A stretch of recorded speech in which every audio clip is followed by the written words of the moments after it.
Okay. Hold on a second, guys.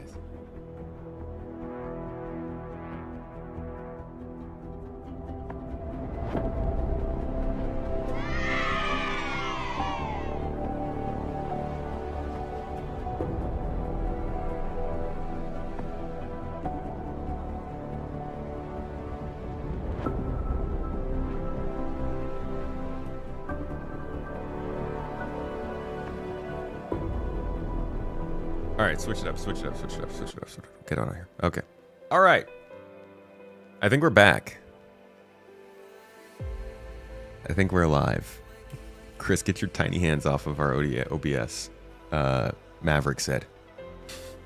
Chris has small hands? Hopefully, I don't even want to tell you guys about this story now. Both times I've tried to tell you, the stream just turns off. It's like the person who,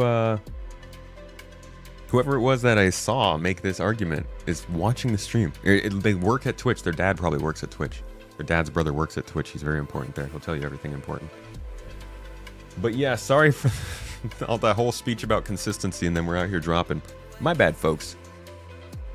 For what it's worth, we are trying to blackmail the local ISP office so that they give us better service. We're getting there. We're getting there.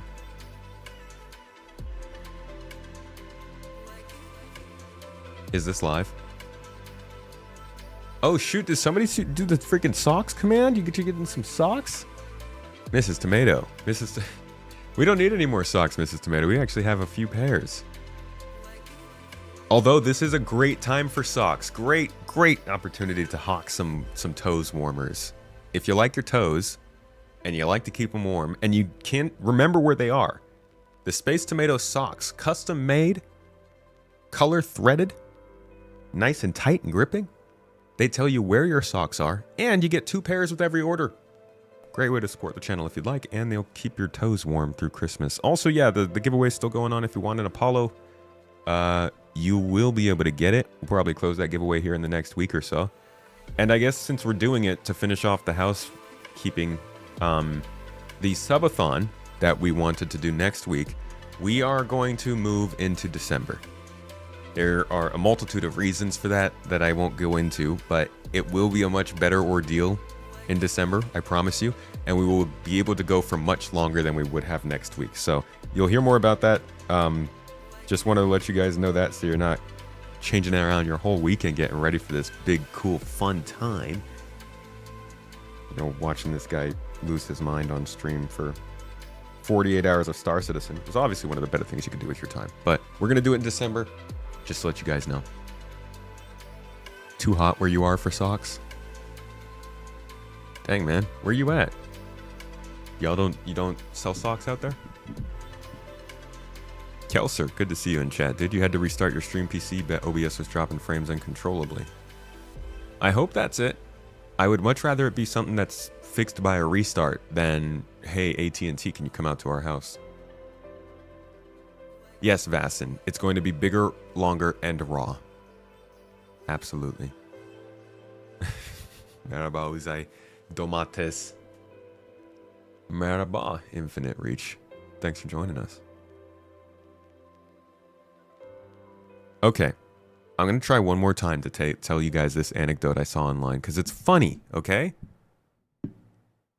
The whole point that I was trying to get to was that there are so many misconceptions about Star Citizen on the internet. I'm watching you, OBS. Fucking watching your... There are so many misconceptions about Star Citizen on the internet. It's got its problems. I think everyone can definitely agree. Star Citizen has its issues. But you can land on planets, right? You can see spaceships. Some people still think that all the spaceships don't actually exist in the game. And so I saw somebody on a subreddit the other day, I don't remember what it was, but they were arguing with somebody about the difference between the different space games that they know of. And the comparison they made, or the point that they tried to make, was that in Starfield, there are so many planets you can go visit. Even if they're separated by loading screens, you can still go visit them. But in Star Citizen, you still can't land on planets, even though there are only a few of them. And they were trying to say that you can't land on planets. And I'm like, how absolutely out of date do you have to be to not know you can land on planets in Star Citizen? And these people will still speak with confidence. They will still act like they are telling you exactly what is going on in the game today. And they say this to like all these other people who are also on the internet not knowing what the heck is going on. So if Star Citizen can get itself in front of people's eyeballs, it seems like a lot of the times it doesn't even matter if the game is broken. It's still more impressive than people expect. Oh, which is sad, dude. But that's not their fault. It's just people not paying attention. Perseus owners get their Perseus today. Yeah, well, the patch is going live today. 4.4 is definitely... Message of the day said they're looking at a release candidate. So I think we are in luck. You can even land through planets. You can even planet through land. Someone tried to tell you there was no combat in Star Citizen? That's crazy, dude. Everything's combat. That's what I get told.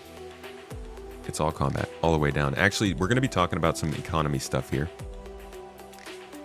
Classic dev updates. They've been active on Spectrum while we've been gone, so a lot of conversation has been going on surrounding economy and trading and cargo. And one of the things he acknowledges is, hey, we're not all sandbox trading, hauling, mining, resources, and piracy are clearly a part of the game you care as much as I do about. But you'll have people thinking that every single person at CIG likes Call of Duty. Will there be sale offers on ships that can be used with credits, or is it the same old new money grift?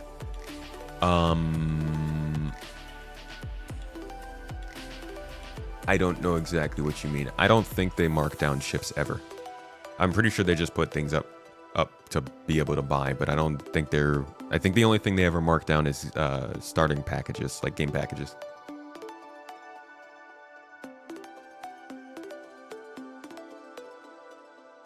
Chad, is this real? No. It's fake.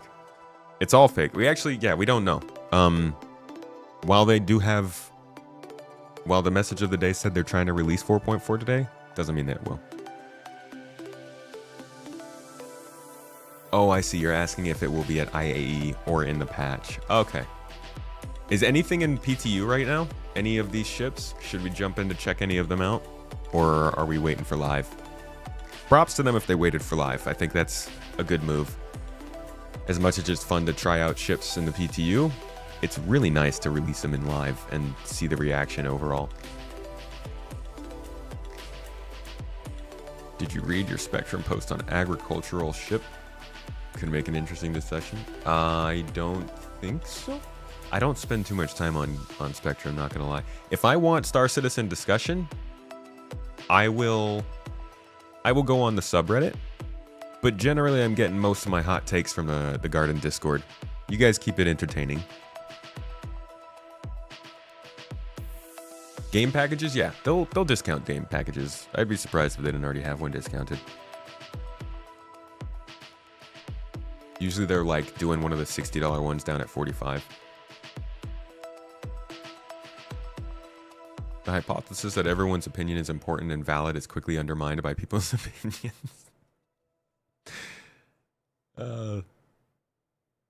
Isn't it technically an opinion that everyone's opinion is important? And therefore, the opinion is undermined by opinions about the opinion? Opinions, dude. They're like buttholes or something. I don't know. Percy is in PTU, but can't get it from the hangar. What? So it's just available, but you can't actually see it. Check out the Pipeline Discord. I am going to err on the side of caution when it comes to streaming actual leaks.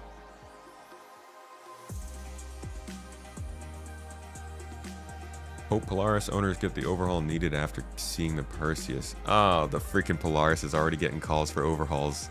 In a year! In a year! Oh no! That's not good. But yeah, the Perseus is a really cool... Let's do one final look at the Perseus stats. I know it's already in the game. It's not really that interesting anymore. But for those who don't know about this ship, why did I just search Perseus? What do I think that's going to pull up? I just typed in Perseus into Google and expected to get a Star Citizen ship. So the Perseus is a fairly big ship. I think it's actually bigger than this now. It's gotten a couple of updates. I know the SCU size has gone from 50 to 90, I believe. The length has grown a little bit. Did it get its size 8 turrets, or are they still size 7? What do they do? How did they decide to move forward with it?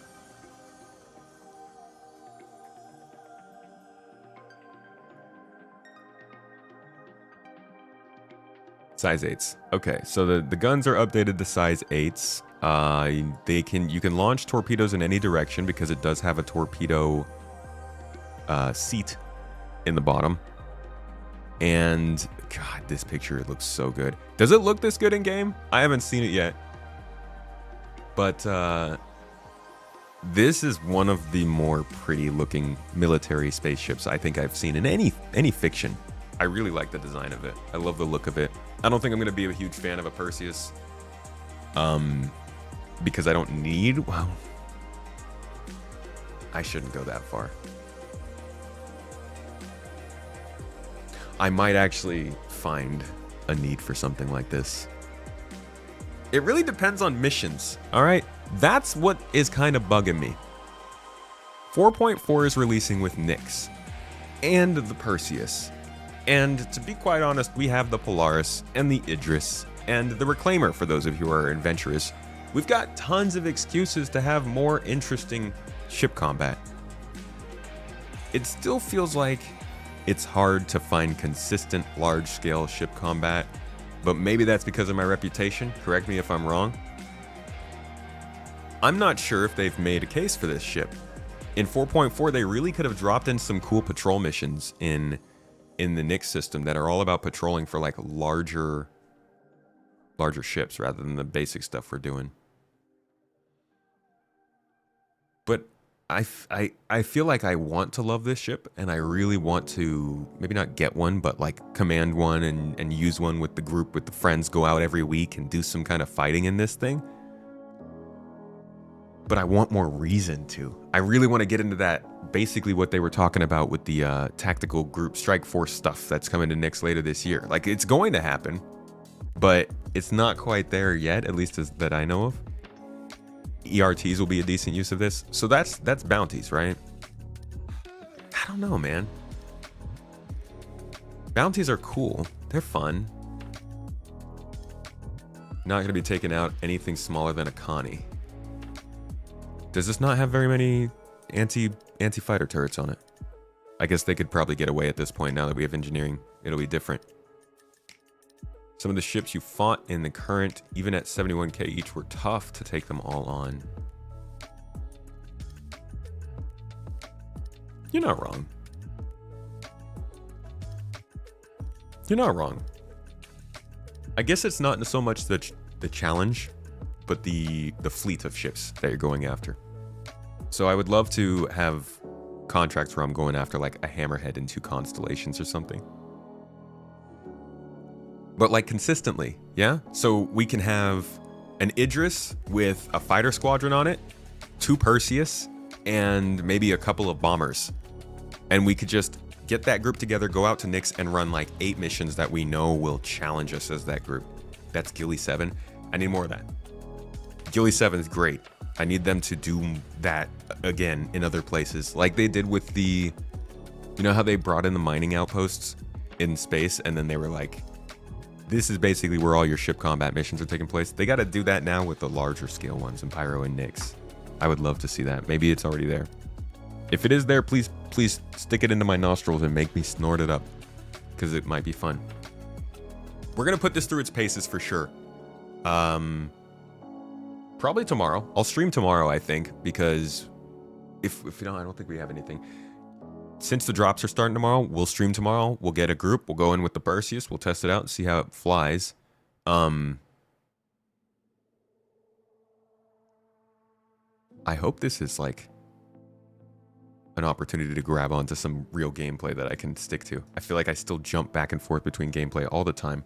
Don't have something that's like exactly what I want to do at all times just yet. But the Perseus also has plenty of space for crew areas. Like I said, the cargo's up to, I think, 90 SCU. Torpedoes, plenty of them, fireable in all directions by the torpedo person. Torpedo butt. And overall, just a cool ship. It looks bigger than it is, I think. It's only about 100 meters long, 110 probably now that they've changed some stuff up. But this picture gives you the best view of it. It's like the size of a hammerhead. You gotta upgrade the PC so you can do more large scale stuff. The RAM will help a lot. The cargo bay dropping down to the ground level. Yeah, I actually really like that. And I think it's only something we have on the hammerhead so far, right? And maybe the Constellation, the hammerhead. I guess the Intrepid technically has that. The Caterpillar kind of does. No, Caterpillar's cargo's in the front.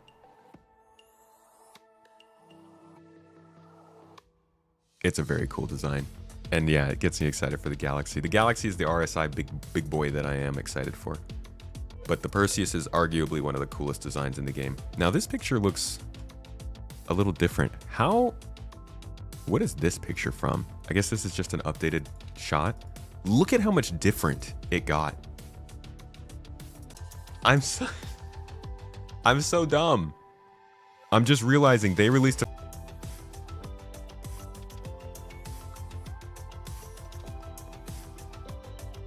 I don't know what it is, guys. Hold on one second. I'm sorry. This is going to be a little annoying, but I'm going to do a real quick search on my log and see if I can get any help with this live. If not, I'm gonna have to go offline to try and fix this, folks. Oh, man. Whoever told you streaming was easy hasn't dealt with computers.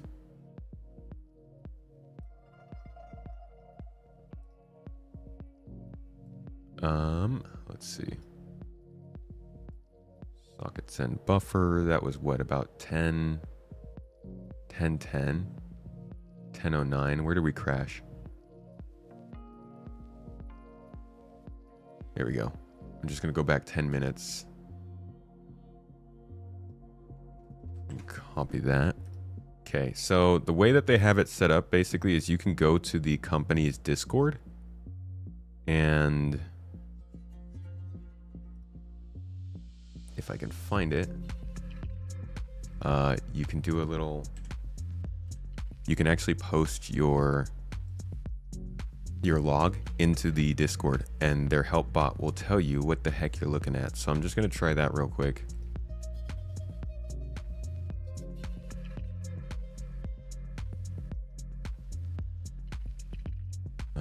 Let's see.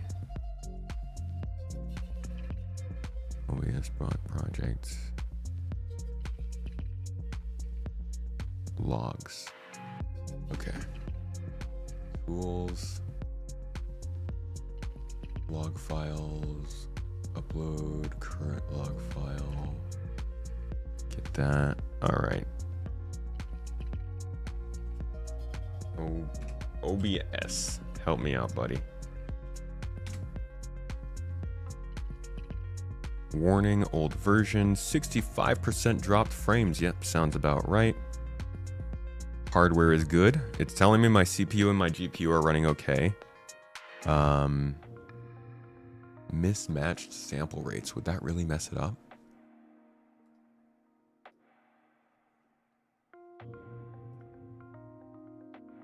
How's my memory usage? Yeah, I'm using NVMe. I actually don't know how memory usage is. I don't see anything in my computer that gives me worries about memory. All my hardware is doing fine. I'm using 50% of my RAM.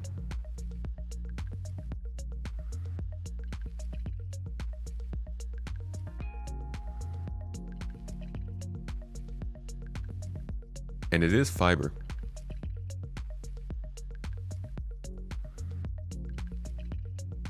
least one of your audio devices has a sample rate that doesn't match the rest. This can result in audio drift over time or sound distortion. Check your audio devices. No? You're running an old version. Please update to 32.0.2. No. Your log contains streaming sessions with dropped frames. This can only be caused by a failure in your internet connection or your networking hardware. It is not caused by OBS. Don't tell me that though. Tell me why. The mismatched audio actually makes a lot of sense because I do have problems with my Rodecaster, but that's not important right now. What is important right now is maybe I need to get like a new internet cord, but I'm not losing internet on this computer. Oy.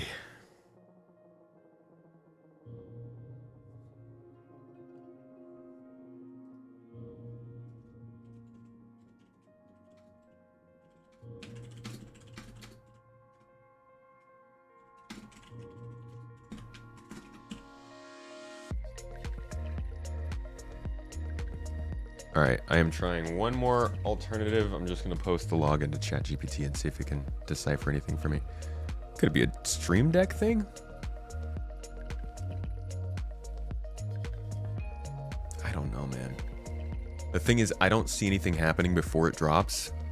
I just see you guys reacting in chat that it did drop. I don't get an error message. I don't see the red light.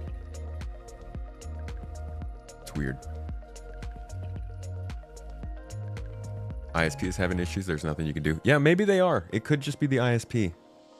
Mrs. Tomato, could you look at that? Actually really annoys me now because I didn't have to restart the stream the first time. Could you check and see if we're having any problems in the area? It's not just Twitch because YouTube's also dropping. Local files look good. Recording looks good. Audio configuration is good. File name string for those outputs isn't set up correctly. It doesn't break recording. It just means your fancy auto names might not be formatted. RTMP send errors on the network. Okay. Insufficient bandwidth. Number of dropped frames due to insufficient bandwidth. Connection reset by peer.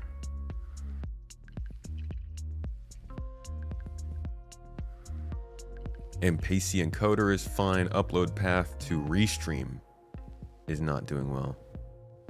Could be ISP hiccup, routing issues to restream, restream's own problems on the server. This is great. So basically it could be a whole bunch of things.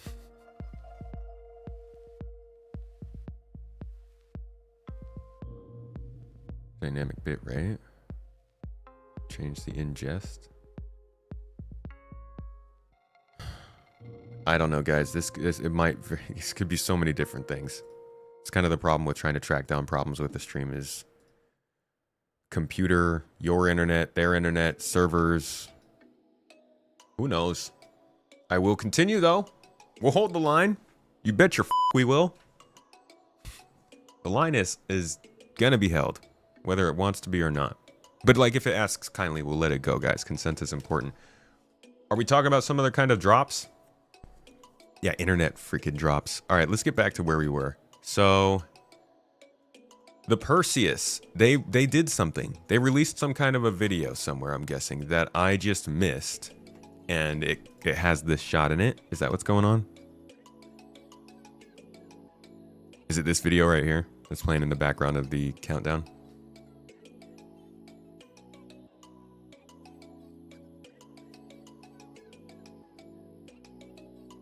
Dude, imagine how scary it would be to actually jump in at a quantum that close to another ship.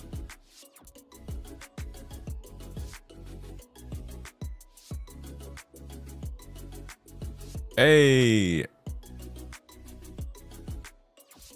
They're definitely dropping some...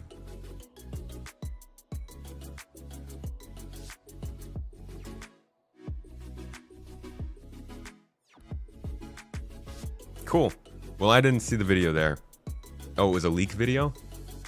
But like, who made it? It's a nice shot. Who did this? It says Cloud Imperium on the bottom.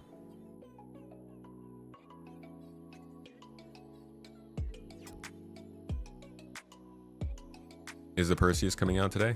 From what I'm hearing, yeah. When will we get the quantum animation? The quantum travel we were shown 2.5 years ago?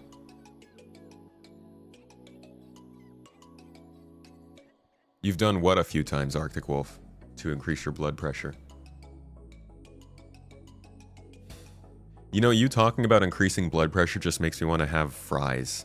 I'm such a sucker for, like, fried potatoes. Oh, man. Yum. It's from the announcement of IAE. Okay. So it must have been something that they just did, but is it in-game, dude? It looks so good. Insane. Danny whatever seems to be the source. Yeah, that's Hater. One of the original people who started the Leaks channel when it was still Leaks and not Pipeline.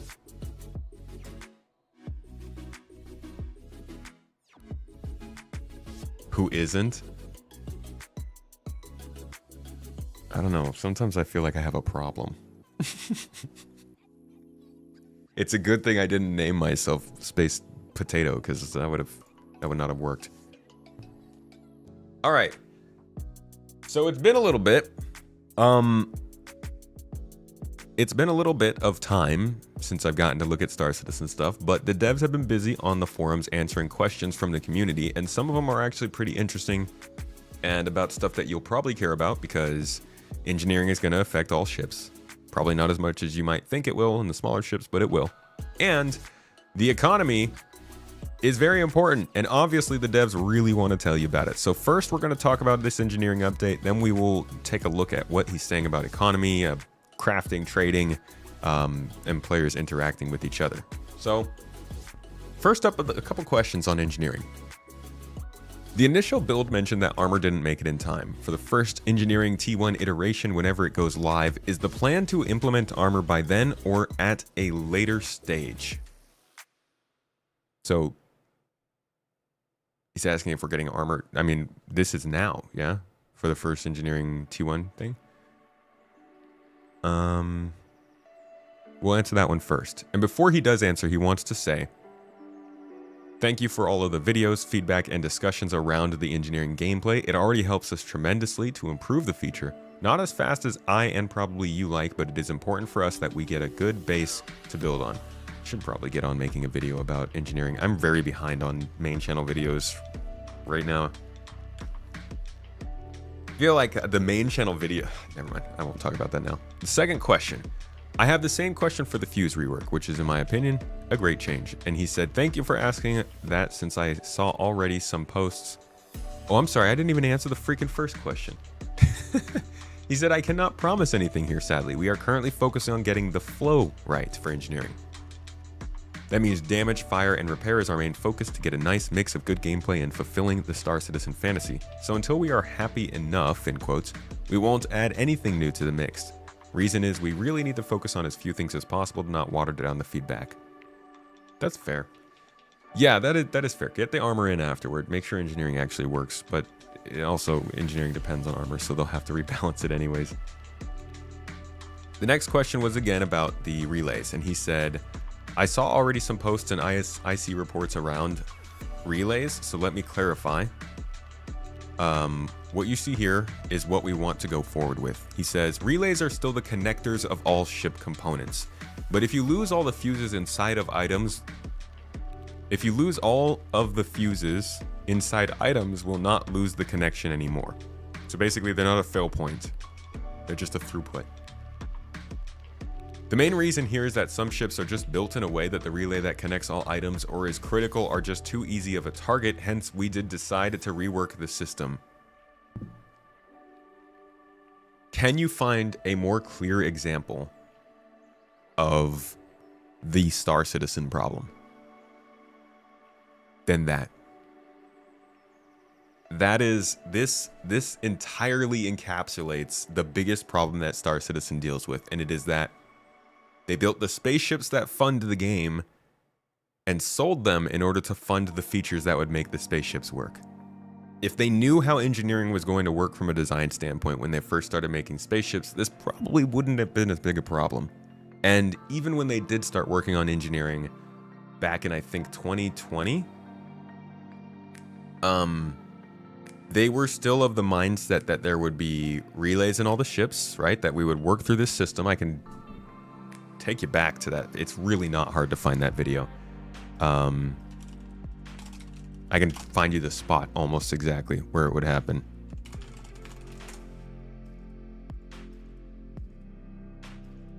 Oh, instead I found the Reddit thread where it was posted. Why did I not just get the YouTube link first? So you come all the way here and your boy is showing us how relays work. From the battery to the lights, everything travels to these relays. Now, each relay you have on your ship is going to consume power. So the less you have, the more efficient you're going to be. The more you have is going to be, you're going to be more redundant. For example, in this case, let's say someone sabotages this and they destroy this part. You can see already this part of the ship lost resources. If we lose this one, this power plant is off. Let's say now I need to start shooting. So I'm manning my turrets and they're shooting. I'm starting my Hammerhead doesn't have these weapons exactly here. We're just trying to simulate a ship at this point. You will start noticing my last. And like, there's probably so few relays in the actual live Hammerhead version of engineering than what we see here. They've reduced the amount of relays that would be in a ship a ton. And I'm not saying what they've done here is wrong. Iteration is how things work. You have to come up with a design and then put that design into practice and then see if it works. And if it doesn't, you got to make changes. And they have. We should give them credit for that. Like, there's no reason to shame people for changing a system. I'm just more kind of pointing out the inherent problem in making a video game like this. And there are plenty of pros. This is just one of the plenty of cons. But it's a reality I think everybody should understand and decide whether or not it's too much for them or not, because engineering is not the only place where this kind of stuff happens. There are always reworks to systems that they've already told us will work a certain way, and we can do our best to continue to communicate what they've said about stuff, but everybody should always have a grain of salt a grain of salt inside their mind, in their brain. Get salty brain, get that sodium fix, because they are building on a foundation that was set on ideas, and those ideas don't all work.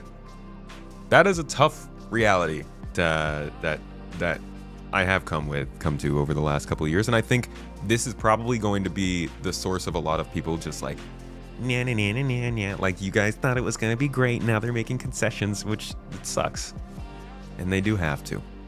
I think everybody assumes that there will be compromises, but how big they will be is anybody's prediction. Sometimes they suck, sometimes they don't, but I just think it's good to recognize this stuff happens. Now he continues on by saying, what happens now is that each relay has still has fuses inside, but once all fuses are destroyed or depleted, the relay will go into a red state. The red state of the relay means that it will block some power. This means if you have lost a relay by it not having any fuses anymore, the available power in the ship will drop. It won't be gone, but it will drop. Depending on the ship size and the amount of relays present, that can have significant impact on your ship, so they are still an important factor to be taken care of. It's definitely going to be something to experiment with. They don't have this many fuses and relays on a ship, but maybe if they had just one row of these and you took out half of them, that would significantly decrease the power on your ship. And these are quantifiable, these are realistic effects too. I mean, I'm not saying that this change is bad. I think this can still easily be a good way to reward good aim and strategy and good engineering and all that kind of stuff. But this will be something to experiment with and see how much these effects stack. Because we're talking about power here. We're talking about the difference between your turret having 250 shots and 180 shots. And that can decide the whole battle. And on a Hammerhead, that's one turret out of 6. So engineering in combat still can have a huge impact even with these changes. But again, testing necessary. Now, what's the third question? Is the plan to update the engineering-ready ships from patch to patch, like the Nyx planets, or will they all be updated at once? And he answers patch by patch. So it's just like they were going to release at the beginning of the year. Back then, I think they wanted to have around 11 to 15 ships ready for engineering. Now it looks like they're aiming for, I don't know, 50 maybe? 70, I think they said. Maybe can't make any big predictions off of that, but it does give us an idea of how much progress they made in 11 months. Toes. For 2 years of delays of engineering, I did not see any changes from what we saw and played in 2023. I mean, I did. We didn't have any fire in 2023. I didn't really get the feeling that the pips, the power pips, were actually defining whether the ship could function that well or not. It seemed like they were just kind of like when I used the engineering in the C1 Spirit, I was moving the power around and I could tell that the systems in the ship were responding. But in 2020, like in the Arena Commander thing, I don't know, it felt more broken, I guess. So maybe it didn't change too much functionality-wise, but it feels like it works a lot better now, at least what we do have. But yeah, probably the fire is the biggest thing. The fire, the atmosphere, the room system, venting the Atmo, yeah. And the life support stuff. They're not concessions, the dev team is just adapting, and anyone would be hard-pressed to find a game out there that didn't do that during their development. I mean, isn't that the idea of a concession?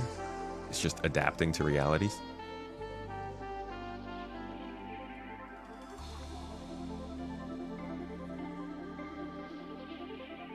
Anybody does it. I think maybe I didn't make that clear. It's iterative game development. It happens. It's how it works. I'm not saying it's a bad thing.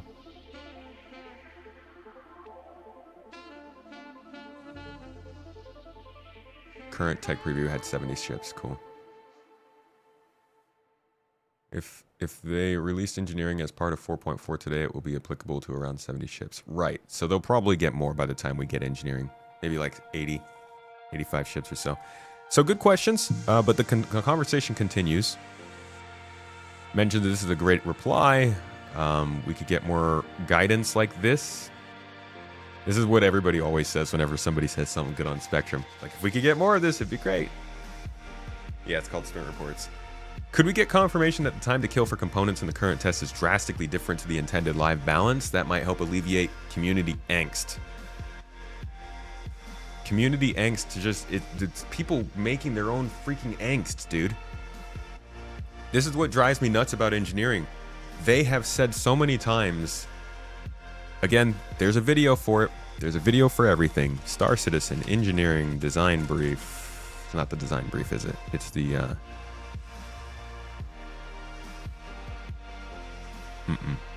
It's the more recent one. This one. Engineering. The next. Engineering. And that there's critical a failure then will cause the entire ship to explode. Physicalized system, but essentially what it means is that now certain types of weapons can penetrate through the hull of a ship directly, but it's it's all of a game of choices, and it's gonna depend on your ships and your weapons. So with damage penetration and it's not giving me previews, so I don't even know where. Like, I can't see where I'm scrolling. Chance that failure, stuff like that. We're just expanding it a bit, and pretty much the thrusters. There we go. Listen closely to what he says here. Misfires are something that is already in the game in some form. Thrusters are just. Oh, sorry. Music shouldn't even be on. Misfires are something that is already in the game in some form. Thrusters are just still generator failure, stuff like that. We're just expanding it a bit, and pretty much the idea is that, items that are damaged, that are too hot, or that, for example, are very old and degraded, will start misfiring. Damaged, too hot, very old and degraded. I think it's laid out pretty clearly that they're like, hey, take care of your ship parts and you'll be fine. They don't want people just dying all the time and their ships just running out. I get that there's angst. I just feel like CIG has done a lot to try and not freak people out about this, and people are still getting freaked out about it before getting to actually try it out. Your favorite part of engineering after having checked the tech preview was the ability to open and close specific doors. That is really nice.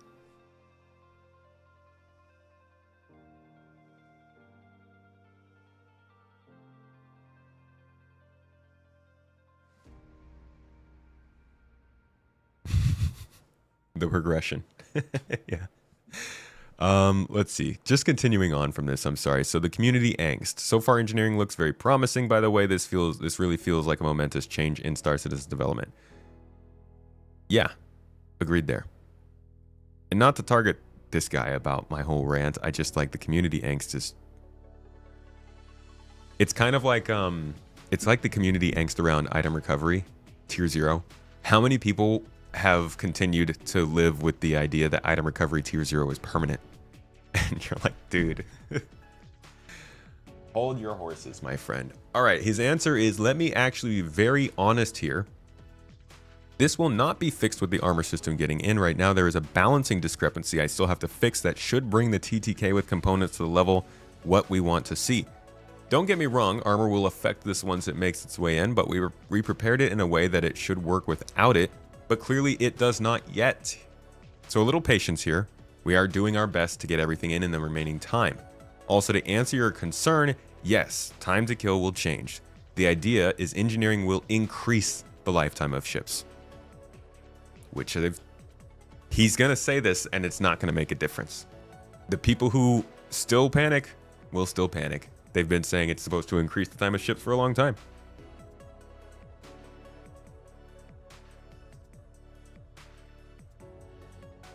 Ouch. That's going to be a huge change for newbies.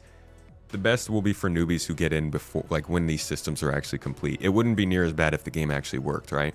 When you run into a system in a finished video game that's frustrating to you, you don't really go, oh, this is terrible development. It's not going to work. I quit. Most people, if they're interested in the game, will try and figure out why it's in the game and work with it. I've never played a JRPG very thoroughly, but I definitely stuck with Expedition 33, partially because Mrs. Tomato was really busting her way through that game, but because, like, a good game makes you want to learn. It makes you want to learn to avoid the things that suck and do the things you like and work your way through it that way. You saw somebody complaining that they lost their gun in the CZ because someone knocked them out. You laughed because that was such a T0 complaint. It does suck that that happens, but I wonder if they're going to try and get item recovery into the if they want to try and do item recovery tier 1 testing at the same time that they do crafting testing on the EPTU. What do you guys think? Is there anything else that stops us from getting item recovery tier 1 other than the lack of crafting at this point? Besides, I guess, the ownership system they need to figure out.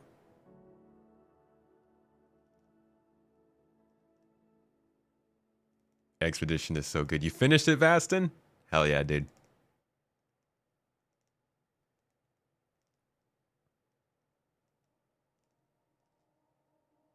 You stealing that, Cyber? Only quote me if it becomes true. So this is good, and I think most people are kind of like in that mindset. I don't think he answered any more here. So a decent look into some engineering, basically just confirming that like engineering is adding life to ships. Engineering is supposed to be a positive. All positives come with negatives. Misfires, not great.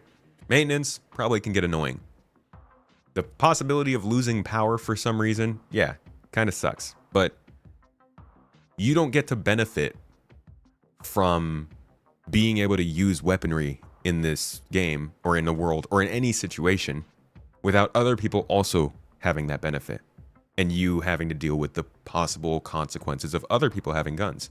We don't get to have nice, cool, responsive, dynamic ship systems that make them feel like homes without them also having some trade-offs and risks. And like, if you don't want that, I'm sure there are some great spaceship games out there, but like we kind of want our ships to be homes in this game. We want them to last and live as long as we do and see them do cool things. So you might have to deal with that one. Or just ignore engineering. That's always a possibility. Either way, little update on it. Whoa. So you doubt we're getting crafting in the new Drake ship with this patch, but how long do you think we will have to wait? For crafting?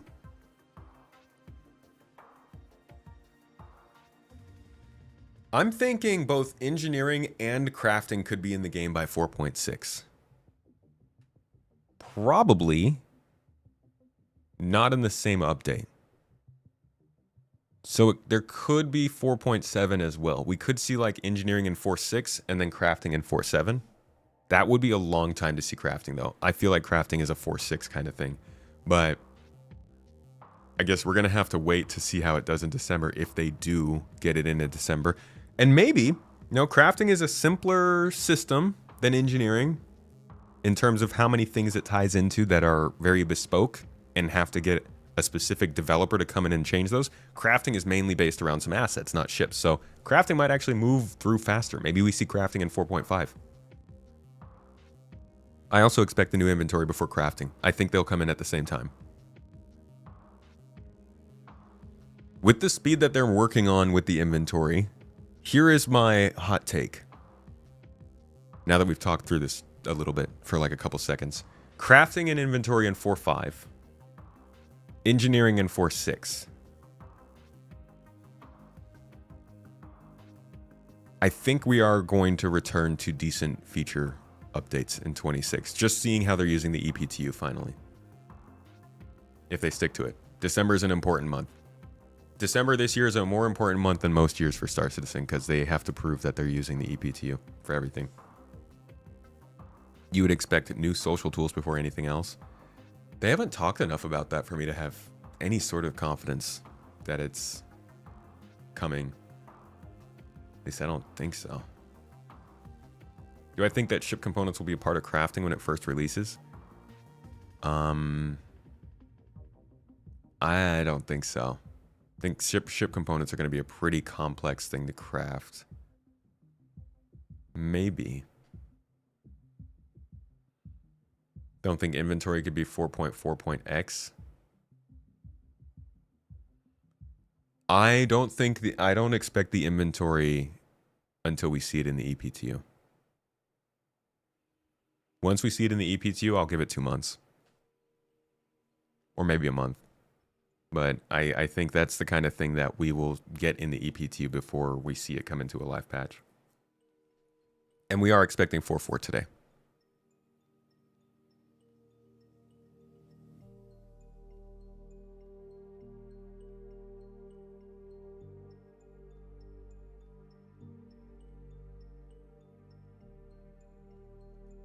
Onyx, etc., and the new Nyx mission. Do you have any recommendations in what order to do the missions?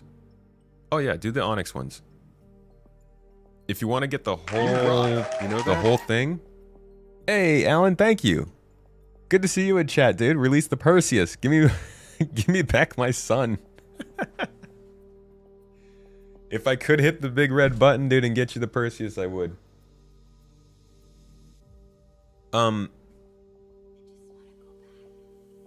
Yeah, start with, if you really want to get the whole story, you can go to Pyro, and Pyro 4 has some ASD facilities that you can visit that will kind of get things rolling. The thing is, in order to complete that set of missions, you're going to need like a group. And the Onyx missions, you don't really. Like, you could complete the Onyx missions solo, but I don't think the Lazarus section is really a soloable thing. So I don't know if I would tell beginners to go through the whole Pyro segment. It is actually really weird to start a storyline in Pyro, which is technically the late stage of the game. But I guess maybe this ASD thing is going to be a late stage storyline in the game rather than something for beginners. As a beginner, you can start with Onyx.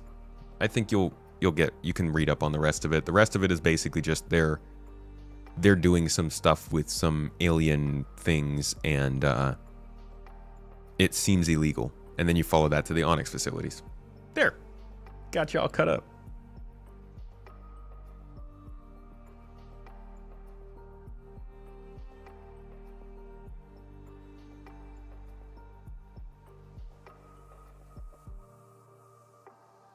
I can't even read that comment out loud, Musashi.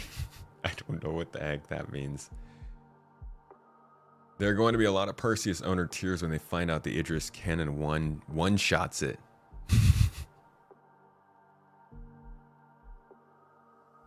Heard a rumor that Wolf will let us replace the bespoke guns. Is this rumor or true? No, I believe they're just releasing a new version of the Wolf called the L22. While I'm at it with the Perseus, release the Kraken. You want the Kraken before the Ironclad, dude? What are we doing?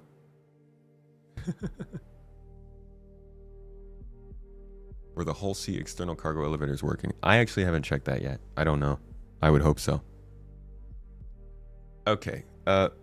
Musashi, I'm going to have to ask you to chill out a little bit in the YouTube chat with like the weird political connections to this spaceship game. We're just talking about spaceship feature development. Not telling you can't talk about that, but please stick to a little bit to the the vibe of the community. Doesn't the Perseus have high damage res though? Dude, I don't know anything about the Perseus other than that it's coming out. What do you plan to do with your capital ship? What have you done? What should we do? I don't know. I have no idea. I'm learning. That's for sure. I think that we need more content that fits capital ships in this game. I think we need docking fees. Service needs to be more expensive, but also we need to be able to do more repairs and stuff. It's like the capital ship gameplay's coming in, but it's still... Oh, it's a little slow.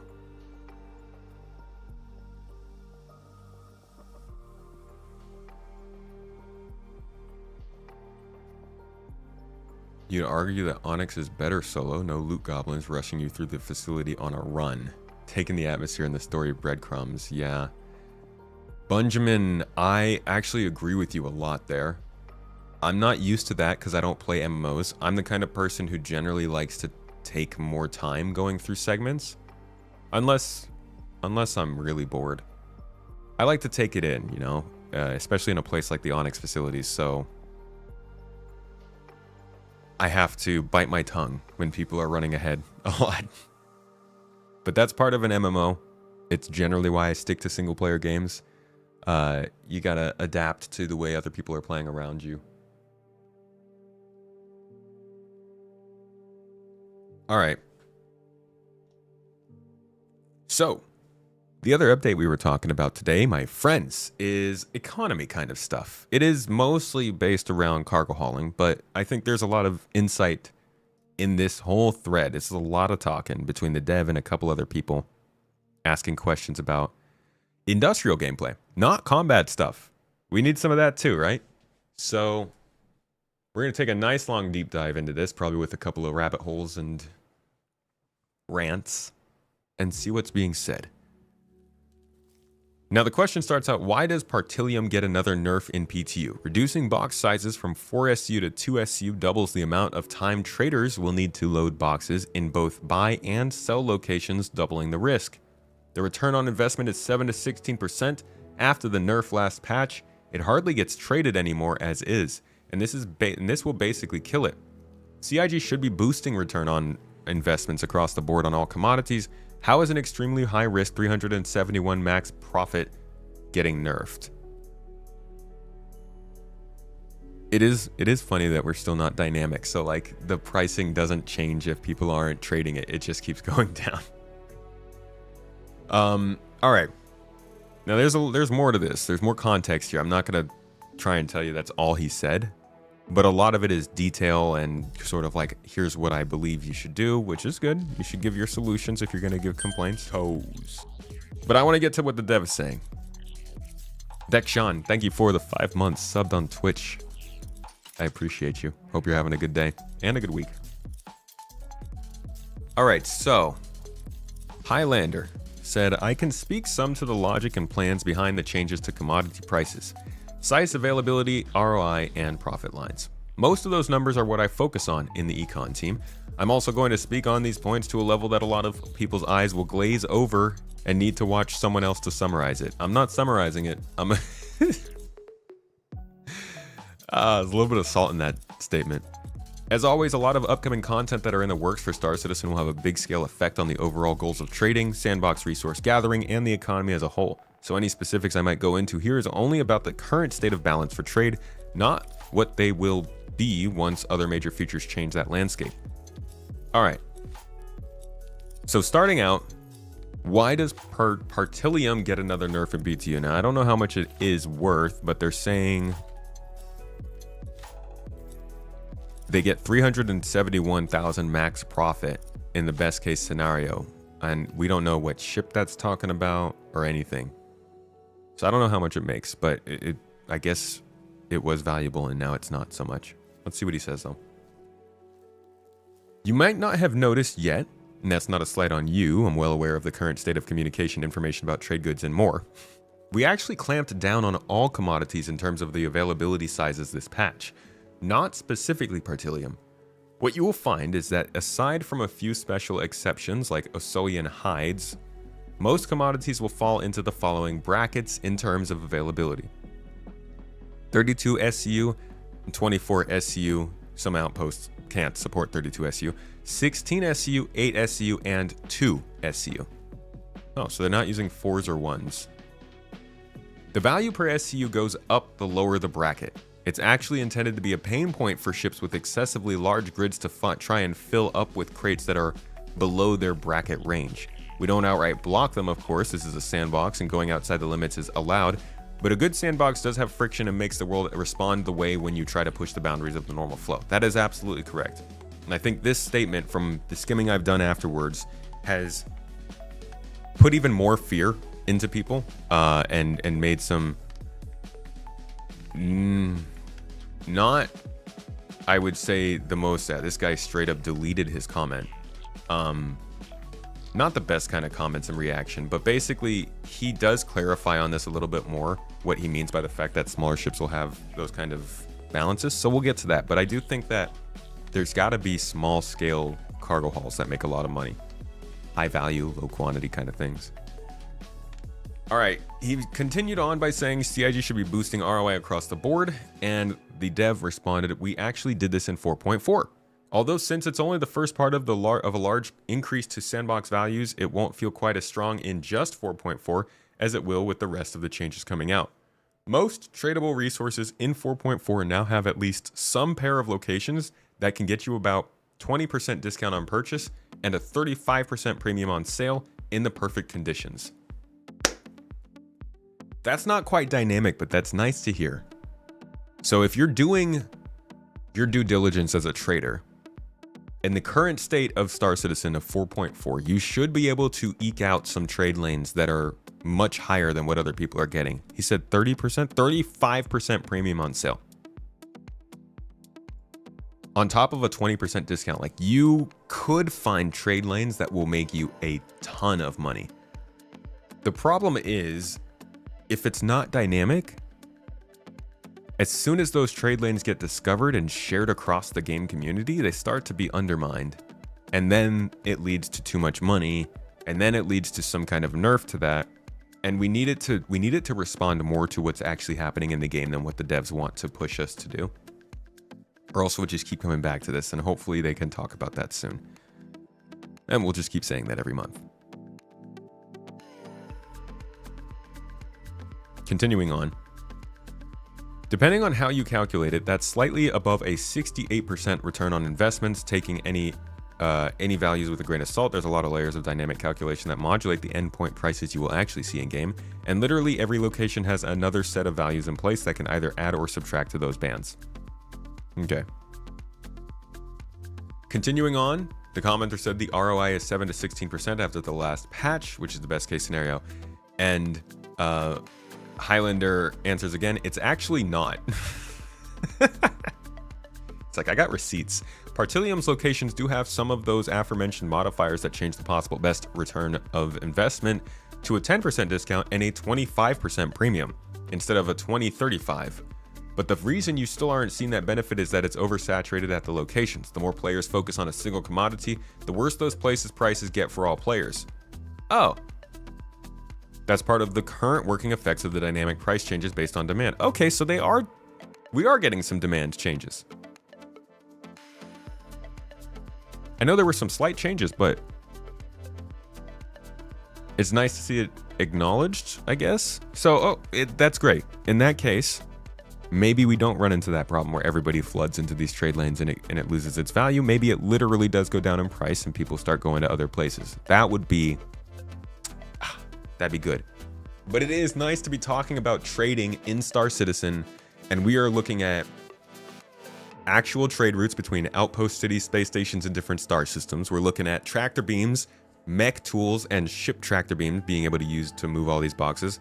We're looking at 2 SCU, 8 SCU, 12 SCU, 16, 24, 32 SCU boxes that we can use to trade all these things. And we're looking at a decent amount of commodities. Feels good. As somebody who's been around for a while, it feels nice. If you joined in the last 2 years, it feels pretty normal. But if you've been around for longer than like 3 or 4 years in Star Citizen, it's still, to me, I guess, I can't speak for everyone. To me, it still feels novel, the way that we're doing it compared to how it used to work. I know it'll get old at some point, but man, we were just not doing anything really industrially focused for a long time. Just mining. That was just basically it.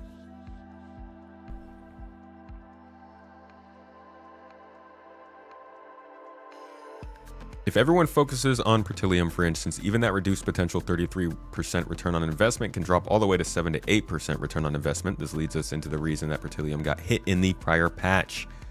This is good stuff to read, dude. I'm really glad that he's typing all this. So the goal for the way the balance between the chase commodities in their bucket is intended to work is that even if one resource is at first the most profitable, if too many people focus on that resource, its profit lines drop below the second, then the third, then the fourth best options. This creates a rolling meta where there should never really just be one single commodity that is inherently the best choice.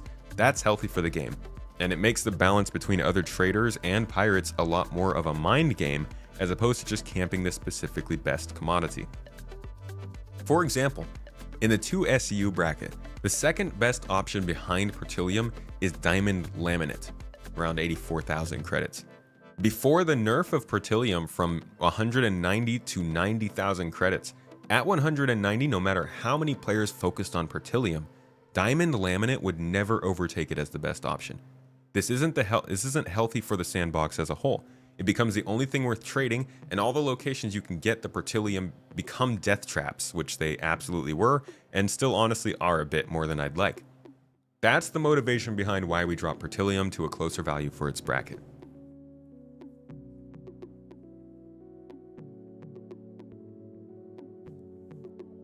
You can customize the size of cargo boxes as you order them, yeah. I do think, though, that we should, if we're choosing auto-loading in the cargo bays, this is probably only something that should happen in certain places, but you should be able to get a clear graphical manifest of your cargo bay so that you can specifically decide where you want boxes to be. You know, maybe you're going to run multiple lines of transport, and you don't want to store the gold behind the Pertilium because the gold is going out first. You should be able to decide where the stuff gets stored. I don't know when they're going to do that, but it does need to happen at some point. All right, just a little bonus he had here on the answer. Here are some other currently intended chase commodities at the top of their brackets. Fresh food, tritium, and diamantium at 8 SCU. Bioplastic, widow, diamond, and gold at 16 SCU. And lastly, pressurized ice, steel, tungsten, and Dynaflex at 24 and 32 SCU. One of the benefits we want to make of having bigger ships is that you will have enough space to trade these chase goods of higher brackets for a better profit line, which smaller ships don't see similar profit lines for.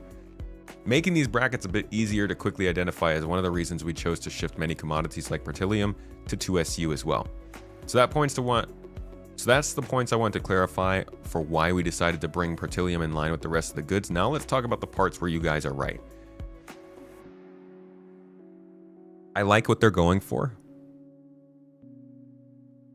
I'm not sure how I feel about them kind of defining that certain SCU work better with certain things. I almost prefer if it was like whatever. Yeah, I don't know. In my mind, I'm thinking a complete dynamic demand-based structure where if an outpost has not had so-and-so amount of food shipments in so-and-so amount of time, then the price that they will buy those food shipments are going up every minute. And you can see that, and you could say, hey, they're asking me that to give them 18 SCU of food. Obviously, then you're not going to go and transport it with a 32 SCU box because you're just not going to buy it. So it kind of naturally teaches you to not get those boxes. But with this way, it's more so just don't get that box with that thing. But I guess you can. It's just a chase dynamic. You'll still be able to get different types of profit margins from these things in other box sizes. I don't know. I'll have to see it in practice. But I think these are really great things for the economy overall, for the trading scene, for the industrial gameplay scene. Man, it's been a pain to not really be able to suggest people go and get deep into cargo hauling because you just don't know how deep it actually gets. This is going to get people to focus more on trade lanes, and now we have 3 different star systems with routes going between those systems. I'm looking forward to it.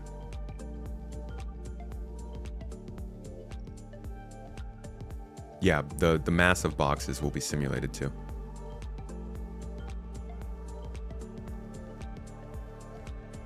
You might be wrong. Toe just said something that sounded a tad different, and I don't do a lot with the raw commodities. What were you asking about?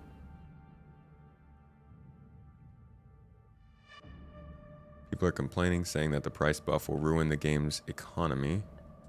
Do they even know you can buy 12 billion AUEC for $1? One doll hair. Who's buying AUEC, man? Stop it. Yeah, I'll be doing drops on this channel. Don't you worry. All right. So continuing on with some things that people have said that he said are right. He said the sandbox gameplay, even lower sandbox gameplay, should have better payout. He said, yes, you are right. Stay tuned for more on this in the next couple patches. Honestly, I couldn't have been able to justify any kind of universal buff to sandbox commodities while Pertilium was still that much of an outlier. Now that it's closer in line to the other S2SU chase commodities, whatever buffs and changes will happen on a per bracket basis and include Pertilium instead of treating it as an outlier of the bracket. So this does fall in line with the mining updates that they've kind of hinted at we're going to see in the next couple patches. 4.4 is dropping in the system, but I do think they're going to change some industrial stuff. He said, if you want to nerf something, nerf these zero-risk, high-reward contracted cargo missions. To which the dev said, I would just very much like to clarify, I don't wake up in the morning and say, you know what, I'm in nerfing mood today. I'm trying not to crack a joke here, but genuinely, it's pretty elaborate discussion for the team when we bring up a need to nerf something, even when it seems like the data shows it's a good call. I do appreciate that he's trying to explain this, but,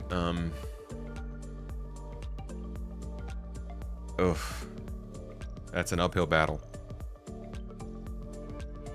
Final comment, all of this leads to very boring gameplay that encourages murder hobos, and Highlander answered, yeah, there's some contributing factors from other in-progress systems here, but we know that this is an especially harsh factor for people mining, salvaging, and trading, since those are currently the most piratable goods, and even those are well below piracy values.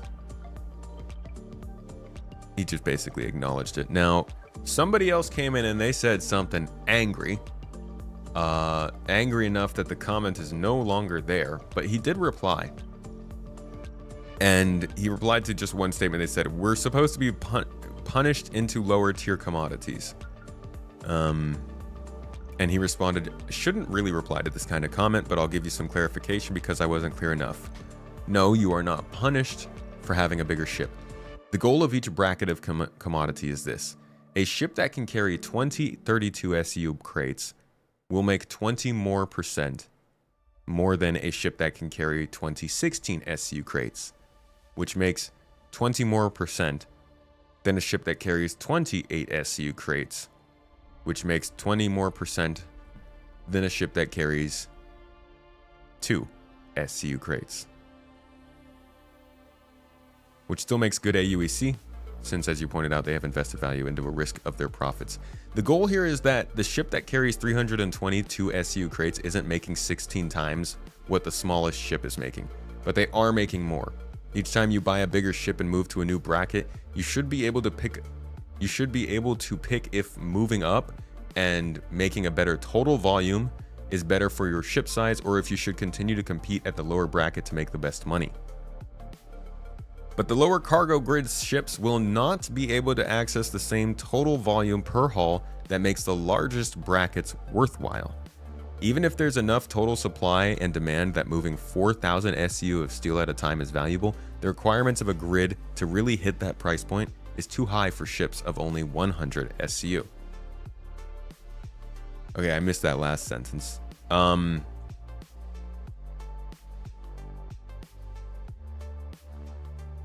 The point is basically making sure that smaller ships are still being seen as valuable.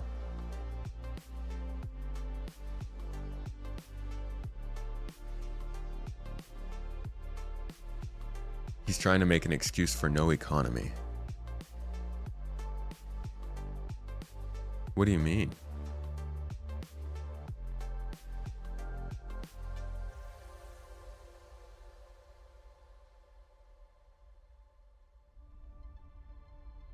Twitch drops will become active tomorrow. I would assume by 6 a.m. PST they'll be active. Yeah, I'm gonna have to think about this. He's not wrong. My eyes glazed a little bit reading this, but I'm trying to read it for the stream and not spend too much downtime just sitting here looking at my hands. Basically, they're trying to make sure that they don't blow up the economy with huge ships being able to ship large amounts of a commodity that's supposed to be shipped in small amounts. But why not just limit the commodity then? Ship that carries 322 SU crates isn't making 16 times that the smallest ship is making. Because they're not carrying 22 SU crates, they're carrying 32 SU crates. It's basically incentivizing people to use as large crates as they can for their ships. So how do you do that naturally?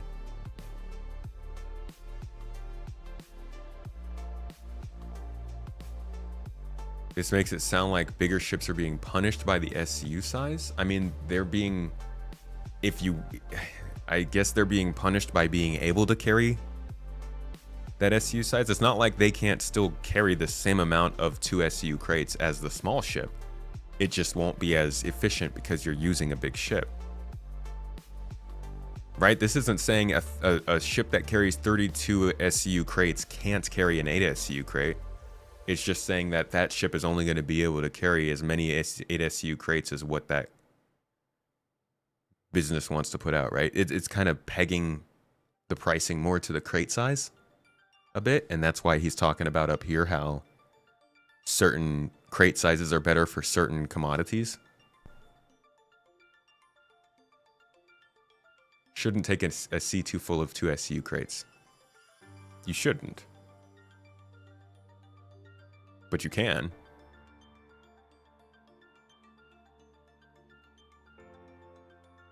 This whole comment is only thinking about farming and grinding to the point of exploits and not how it can be fun.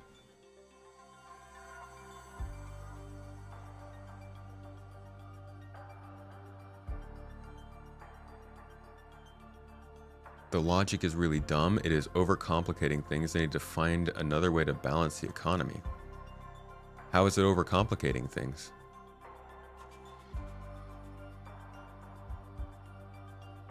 To be honest, I can't imagine looking at a space game economy that has multiple star systems, multiple commodities, different ships, and all this stuff and say it's getting overcomplicated. I'm thinking they need to have a pretty complex system to make sure this works correctly. I wouldn't even say this is enough. This looks like very basic rule making.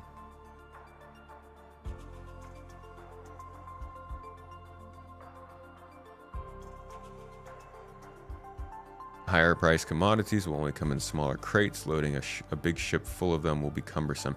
It doesn't even sound like they'll only come in smaller crates. It sounds like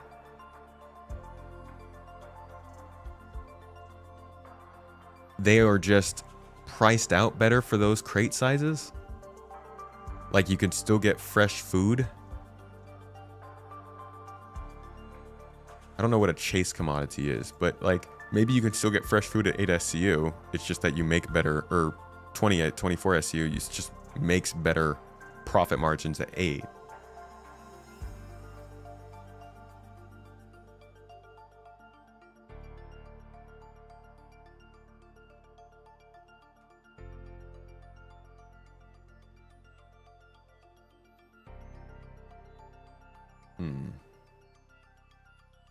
I have to think about this one quite a bit. Even hearing all this, it's hard to wrap your head around it. Need to see it in practice. Yeah, I agree. You think he means 20% more per hour or 20% more revenue? The latter seems like it doesn't consider cost of goods sold. He probably means overall. They limit them to those brackets. So they're literally not going to ship fresh food outside of 8 SU crates. Okay, so now that's weird. Why would you not be able to get a 2 SU crate of food? I didn't know they were locking them.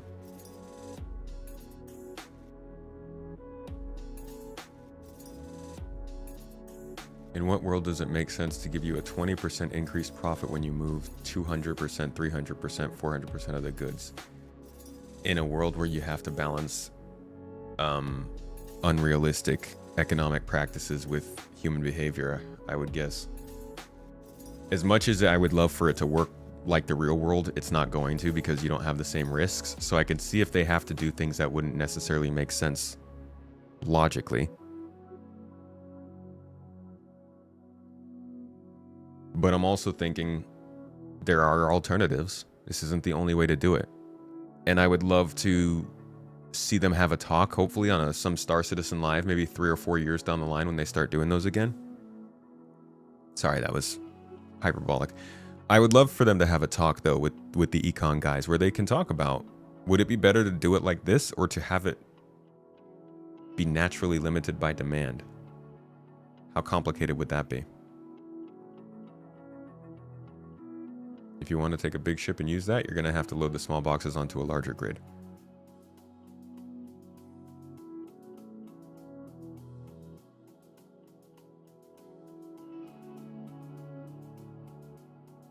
A ship that can carry 20 32 SU crates will make 20% more than a ship that can carry 20 16 SU crates.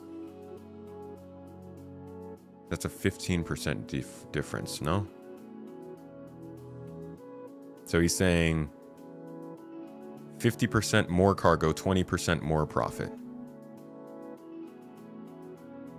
It's not a 20% increased profit. That's a... Oh, sorry, no, that is a 20% increased profit, but it is not, it's not on a ship that can move 200% more. I think you're being, I don't know where you're getting that number. Here, this is 20% more than a ship that carries 50% less. 400% is, unless I'm missing something.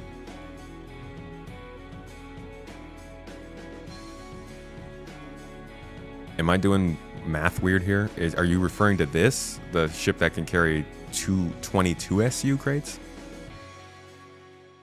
Because you're going to make way more than 20% profit. I mean, they're saying this makes 20% off this, makes 20% off this, makes 20% off this. I don't know where you're getting 20% profit off 400% more commodities. You're buying 400% of the goods at 400% of the price and still making 20% profit margin off of that 400%. But you're not making just 20% profit margin, right? I'm getting so freaking confused by this.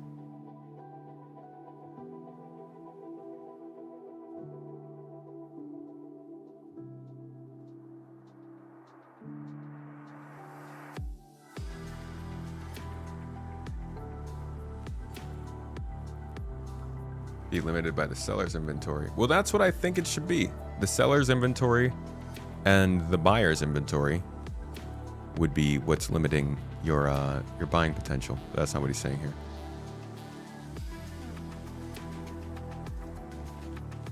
You guys talk about the numbers.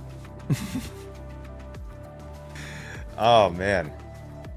Too much brain work for Wednesday mornings. He said, thank you, I'm sorry to get up so bent out of shape, but I feel like we've been having the same conversation over 8 years. I'm frustrated with the economy this much because it feels like people like you are saying the system should... Never say people like you or you people. What do you mean, you people?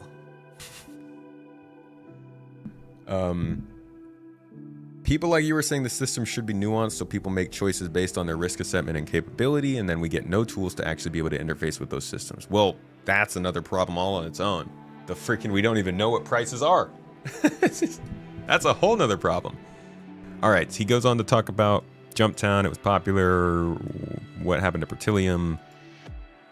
Like to make decisions like you're implying, but there isn't enough useful information in the game to facilitate it. That's its own freaking problem, dude. We can't even track pricing or like supply and demand, except for the journal. Are there drops over there? Drops? Oh, on YouTube. Yeah. No, there are no drops on YouTube. But we still respond to them. We still give YouTube love, even there's no drops. Highlander responded to all this. He said, it's no worries, partner. Sandbox trading, hauling, mining, resources, and piracy are clearly part of the game. I'm certainly not holding it against you for being frustrated with the current state of it. Maybe hold it against him that he's letting it out on you, though. Especially the lack of visibility and responsiveness to the changing prices and availability.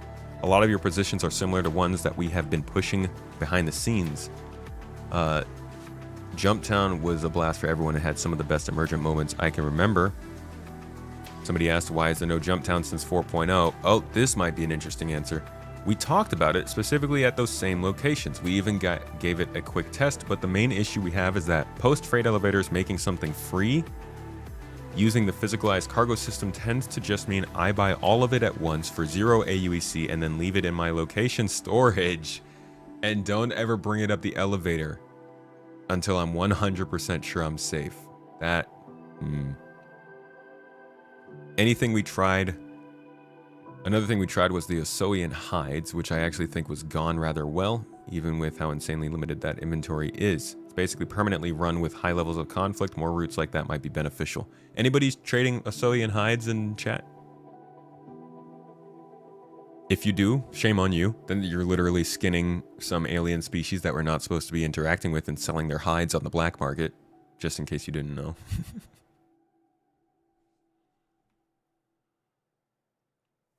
Interesting. So he's basically saying we do kind of have a natural Jumptown, but because it's not super popular, it doesn't blow off like Jumptown. And maybe the profit margins just aren't good enough, or we're all just morally great enough that we don't trade in Osoian hides all the time. But yeah, perishable goods would be good for something like that. Let's see what else there might be. So somebody responded to one of his other questions and asked, what is the point of multi-crew then? Let's do some math. 20 times 8 SCU is a raft. That's 160 SCU. 20 times 16 is roughly Caterpillar.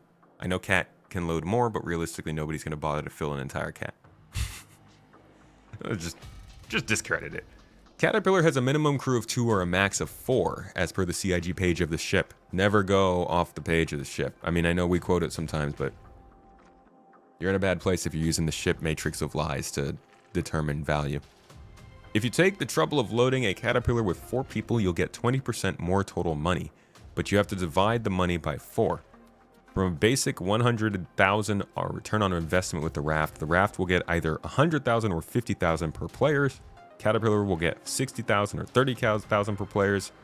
Where is the increase here? What is the point of running a Cat? Might as well just load 2 solo raft. Can you please, for the love of God, consider not killing multi-crew for once?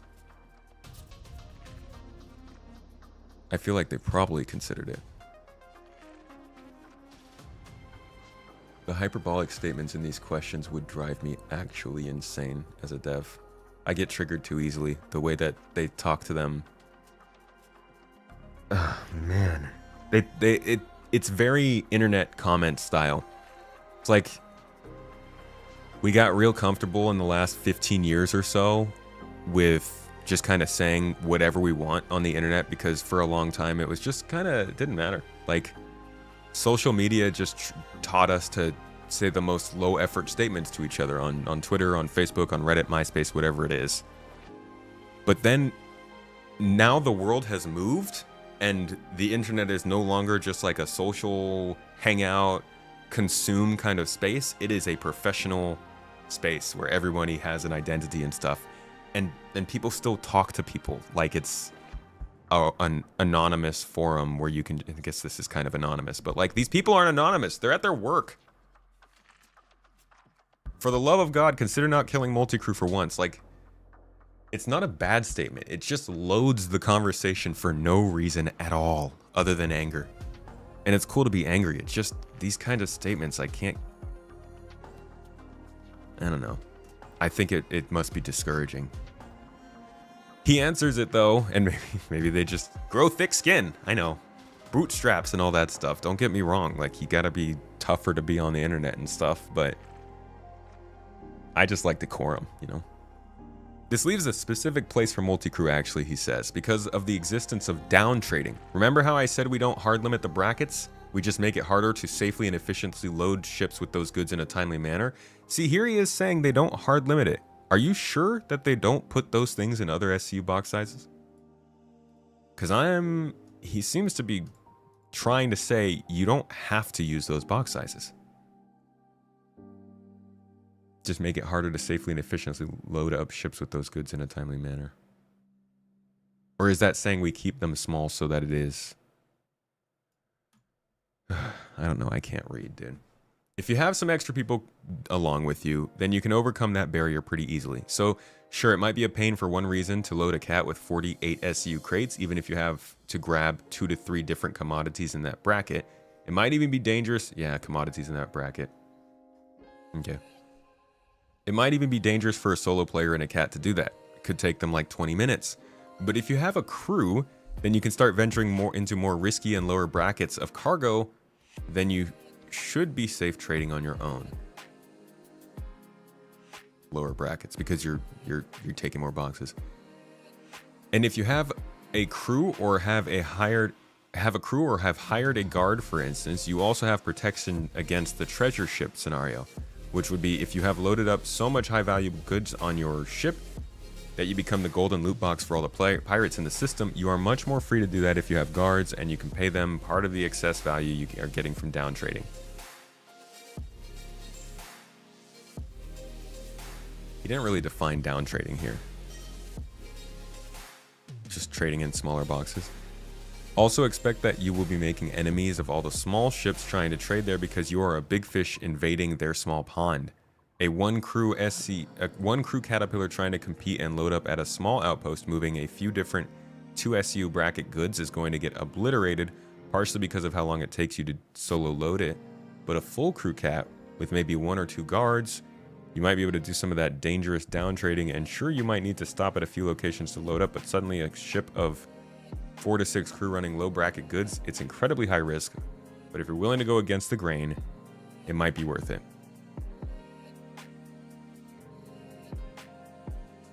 I honestly think that these brackets actually make it more rewarding, not less, for multi-crew ships, because the main factor that's making it hard to downtrade is offset by having more people on the ship. We're getting into that stage of questioning how much people should be making per hour. That was always a big one.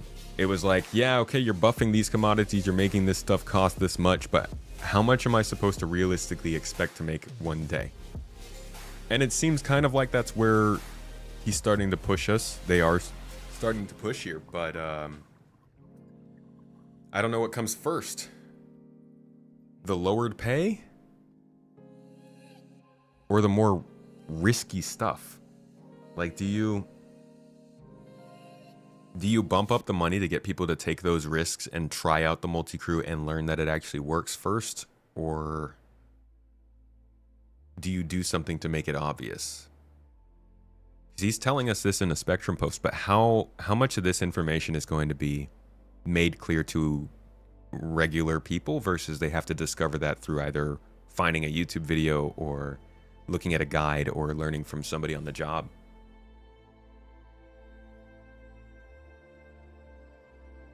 How often are people getting pirated? It seems like CIG is relying on players to make it risky. They don't have NPC pirates yet. Gotta remember that we will get attacked by NPC pirates too. The riskier places will naturally have more people attacking you, even if they're not players.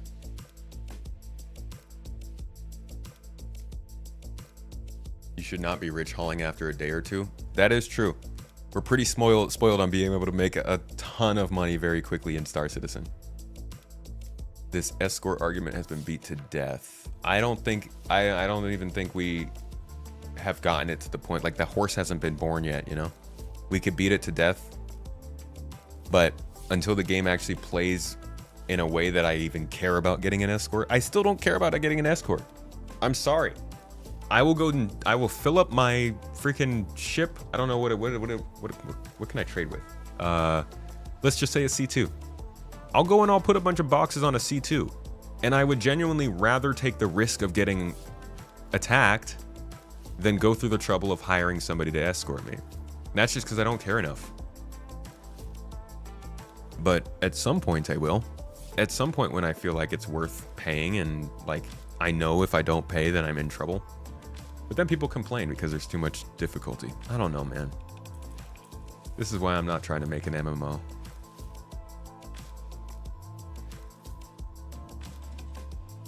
Easy to make money. Way too easy to make money in SC, you say. You just came back after 2-year hiatus and you have 3 billion UEC in 1 week. Dude, what the hell are you doing? 3 billion in 1 week? Oh my God.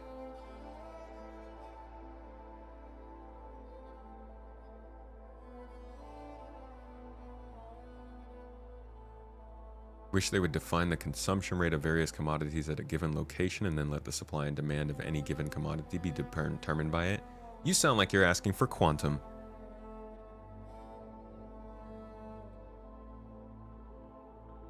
Thinking that there is no cargo out yet that makes an escort worth it. Apparently a Solian hides.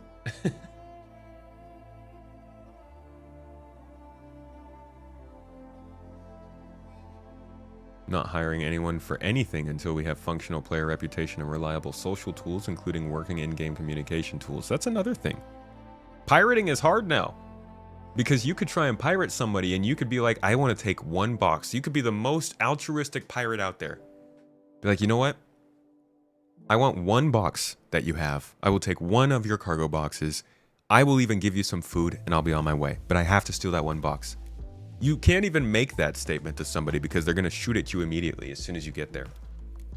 Social tools will definitely help.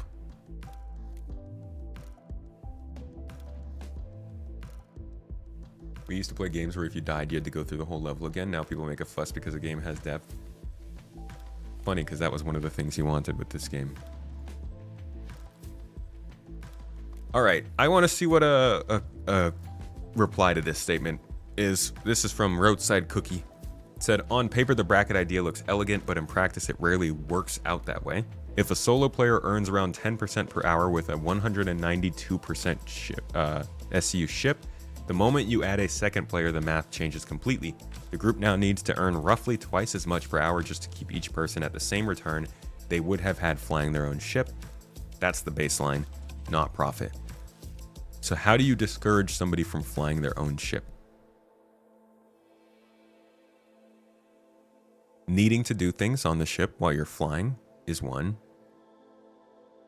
Making a ship easier to defend when there are more people on it is also one. Building in higher money sinks for people who are flying ships solo is one. Oh no. There you go. There's engineering for you. Let's crank engineering all the way through the roof so that you always have to fix your components.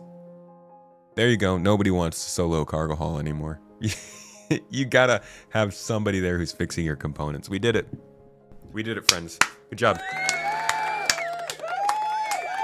Hire me, Chris. This guy continues on by saying, your explanation suggests loading times get worse, piracy attention increases, and logistics get more complicated. Adding crew only offsets those new penalties. It doesn't create the extra yield that would make multi-crew the rational choice. To justify the opportunity cost, moving to the next bracket would need to produce something like 20 to 25% profit per hour. Historically, Star Citizen's economy doesn't scale rewards like that. This is a broader issue that multi-crew has faced in the game for years. Almost every activity pays better when each person flies their own ship instead of grouping up. Without a structural shift in how payouts scale with crew size, multi-crew ends up being something people do for fun and at a loss, not because the system makes it worthwhile. I really hope the design and balance teams eventually recognize how far behind multi-crew has fallen across the whole game, because there's a lot of potential that never turns into practical value. Meanwhile, you got people saying that they're only building content for orgs. It's hard. It's hard. Begs the question, does multi-crew need to earn the same amount of money? He says that people are doing this mainly for fun and at a loss. I'm more playing devil's advocate here because I do think that they need to incentivize people to play together, but is it really important that you make the same amount of money playing with another person? Technically, if I was going to take a job from somebody in the real world, I would do that job alone to make more money, and I would have somebody join me and realize that I have to use money to make it easier. So maybe it's less about the profit and more about how difficult it becomes without another person, but then people complain about the fact that you have to move boxes around. People also then complain that, like, if things get more difficult, if you do something on your own, that makes it harder for solo players, and solo players should have access to everything.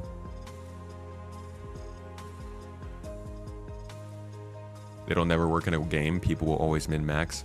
And that's why we can't have this economy work like it does in the real world. Because in the real world, people do things for fun. You take a loss because it's fun. But as people are saying in the chat, in a video game that doesn't happen. So you can't even let the economy work like it would in the real world. Where's the content for orgs? Is Blades and NPC crew not in the pipeline anymore? Where is the content for the orgs? Is Blades and NPC crew not in the pipeline anymore? No, those are both still in the pipeline, NPC crew being post 1.0. Content for orgs, I would say, are things like Hathor, Rockcracker, and the new tactical groups things that they're coming up with in Nyx.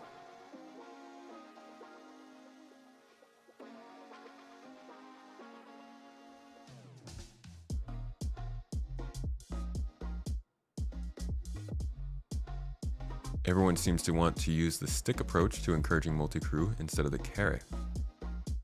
This forgets that this is a game and not a job. I think it's more some content should be profitable for multi-crew, others better for solo. I agree with you.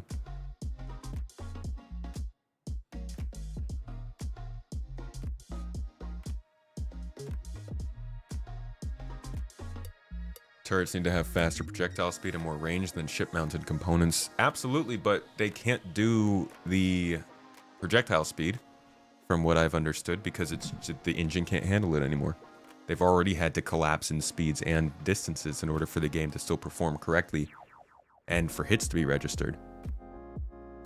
We would love faster projectiles, but it doesn't seem like that. I mean, I think that's an obvious choice they would have tested by now. Maybe not. If not, then try it, please.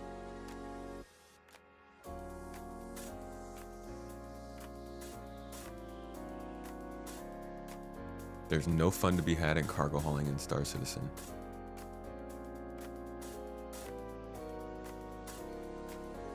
Still in alpha, so you're pretty sure that the revenue will not be millions anymore, maybe in the 50 to 100,000s.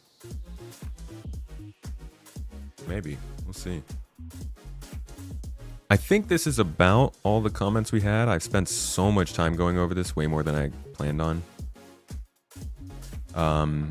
Oh, he actually responded here to somebody who was saying, does this 20% more include the payout of the crew per player as well as profit per hour diluted by loading and unloading times that are significantly higher than smaller ships as well, or do you base this off of just the price? And if you base it off by price only without taking unloading times and diluting payouts between crew players into account, don't you think these factors will still end up making it not worth it to cargo haul with big ships? This is true. Well, I think it's true. Highlander responds by saying, just to reiterate, don't get attached to the 20% more numbers. It's just easier to write that out for y'all instead of saying a value jump that will feel meaningfully impactful based on the current state of the game and all contributing factors to make it worthwhile to upgrade the ship to unlock a new level of income in a meaningful way. That is a long, yeah. 20% is a lot easier to say than that. This doesn't include any of the changes that have to come in or modifiers we have to take into account for things like multi-crew options, ship recovery cost, DOAS, death of a spaceman cost, engineering repair cost, or even possible needs to pay for protection from racketeers.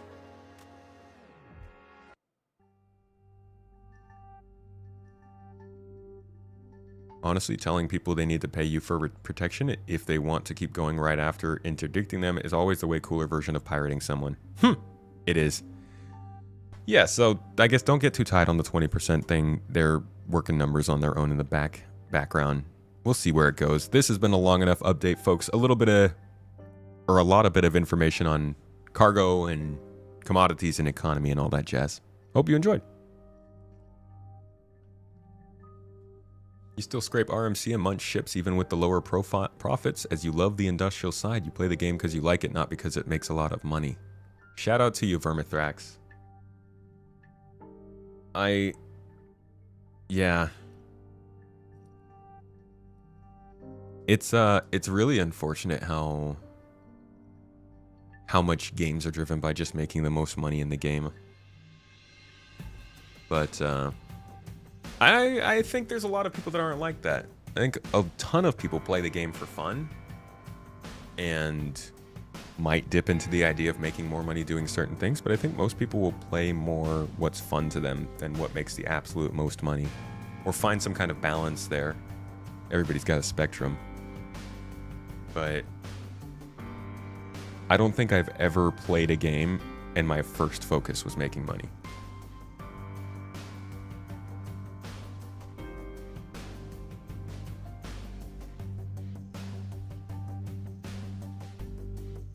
Yeah, like what deck Sean is playing, I would say I'm more progression oriented. Right, and you're saying that some people are like see profit as progression. I generally more progression oriented in like progressing in whatever gameplay I'm doing, you know? If I'm going and doing bunkers, then eventually I want to be able to go and FPS invade a space station. But I'm not going to look at that space station invasion and be like, well, I'm only making 20% more than I did at the bunker, so I think I'll go do the bunker because that only takes 5% of the time. I think that's a toxic way to look at games for myself. Everybody can look at games however they want, but for me, once I start looking at a game like that, dude, I don't think I want to play it anymore. Most of the games I've played haven't had economies, so like that's probably why. I started out on FPS games and RPGs and stuff, and like you're just getting stuff to unlock things and move up, not really like making the money you have the biggest thing to worry about. In this game, profit will be a big part of progression. Buy next ship, buy next ship, buy next ship. If the game stopped here, I would agree. But we're gonna have base building, we're gonna have crafting, we're gonna have storylines in the game. There are going to be reputations that you can get to get different things that aren't based on money. They're more based on where you are, the reputation you have. At least that's what I hope for.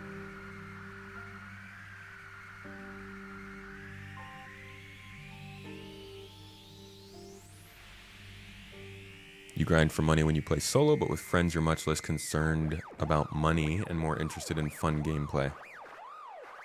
That's fair.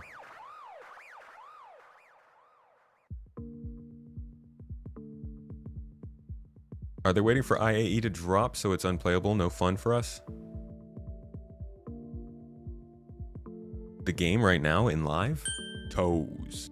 I don't know how it's performing. Are they waiting for IAE to drop to do what?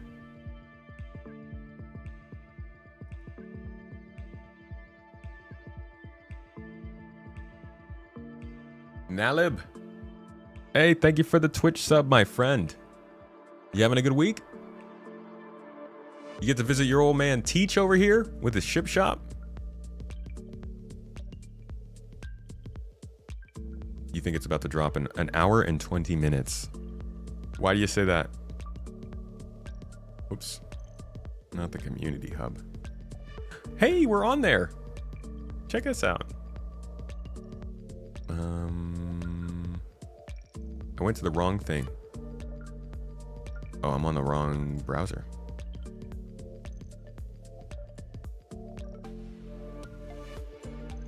Just looking at the message of the day right now, and it still says we are currently preparing a small hotfix for PTU while warming up the live environments for a planned 4.4 live release today. What if we should let me pop this up in the background real quick on the PTU and see if we have access to anything interesting. 4 p.m. EST, I see. Usually when the stuff goes out. The stuff.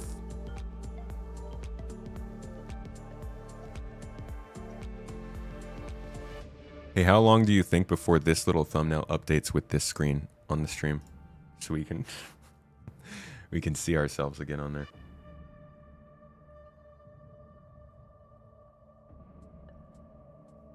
They say in the talking ship preview that there is a basketball hoop in the Perseus. Might be a joke, but if they make it so you can play basketball while QTing, I'd be so happy.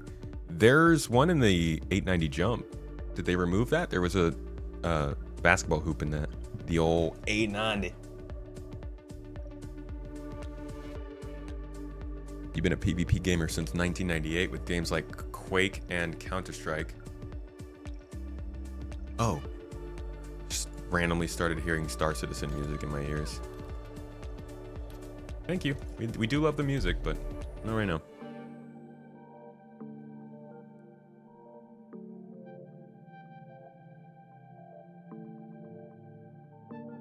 At some point, combat becomes repetitive and boring. It is not the natural center of an MMO. Did it update? Didn't. Too bad. Alright, let's get in game. We're not playing the game. I just want to check in and see how... see if there's any ships we can grab. Because I still did want to talk about this. This is basically just looking at IAE stuff. We can go over everything that's going to be there. No tomatoception. We don't get it. Does grind equal progression? I think it's a bit of a catch-all term now. I think most gamers need progression to feel like they're working towards something. For me, grind is that minus the fun. I don't think most people consider grind to be a positive thing.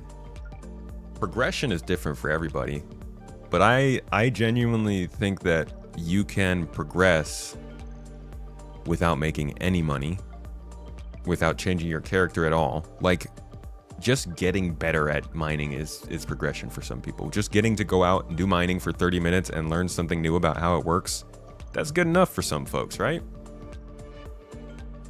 Just depends on, I guess, your reward center chemistry and brain things. The old brain stuff.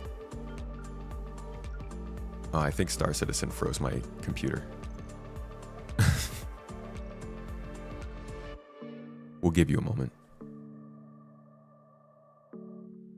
You think grind has its place in progression? You want to earn your rewards, but you don't want the grind to be a slog. There's definitely a gray area. Or there's a line. Oh my god, what is going on? This is bad. Maybe it's because I'm just loading some stuff. Whoa! Nope. My controls are like...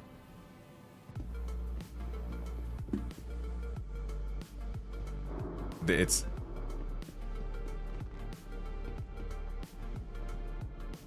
This is... Oh boy. My hands aren't on the keyboard anymore.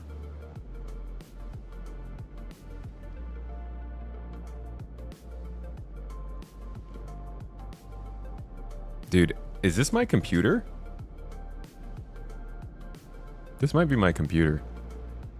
Hold up, let me see. We've got a lot of stuff open. Look at all these tabs. Let's close some stuff.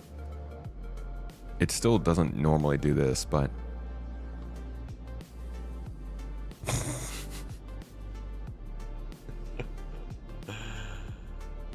oh boy.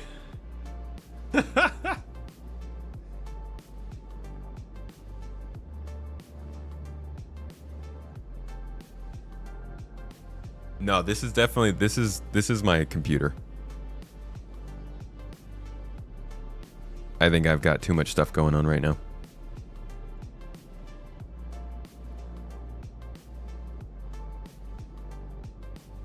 I can't even, because nothing else is working.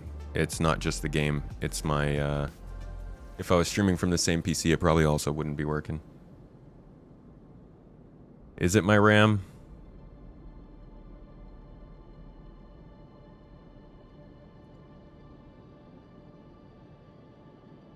Dude, this is bad.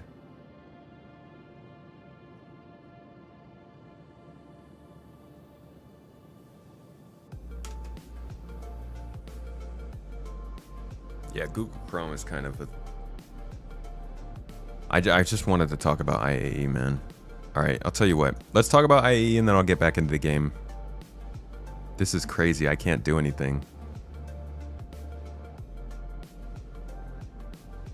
I need to get more RAM. We only have 32 gigs in this one. 32 good gigs, but it's very annoying that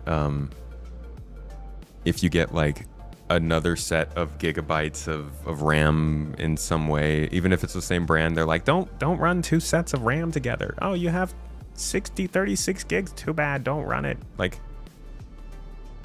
I think RAM should be a little bit more mix and match at this point, because I have probably like 100 something gigs of RAM over here, but they're all different sets and things that I can't use any of it. And my computer is completely fucking frozen, dude. Oh my gosh.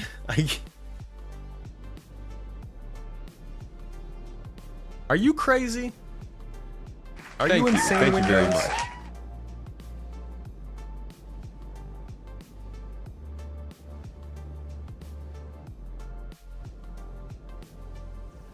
Just try it anyways. I have.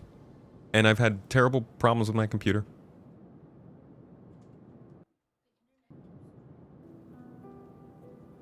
The internet's dropping?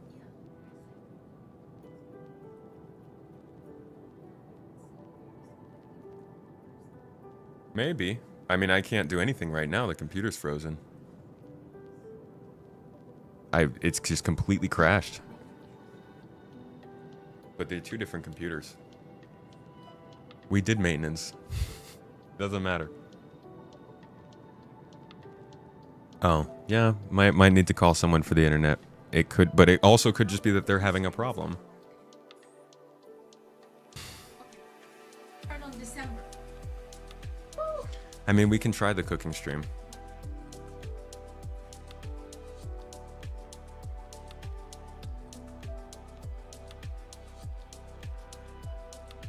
I might have to turn my computer off. This is crazy. I've actually never seen my computer freeze like this before. I don't know what's going on. Nothing is working. Alt Control Delete does not work. Alt F4 does not work. Escape does not work. My mouse doesn't move. My keyboard doesn't move. It's on.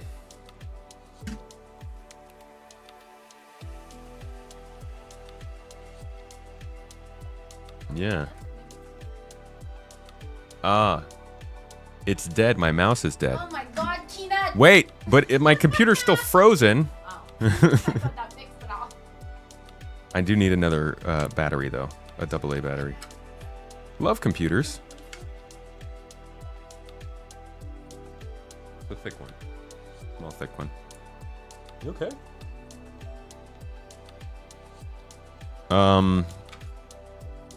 Just computer problems, folks. I'm kind of a noob to all this. In my planet, we don't have computers.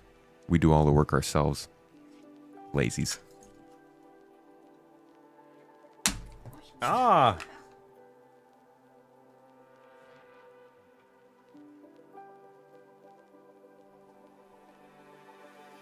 All right. Let's see if fixing the mouse fixes everything.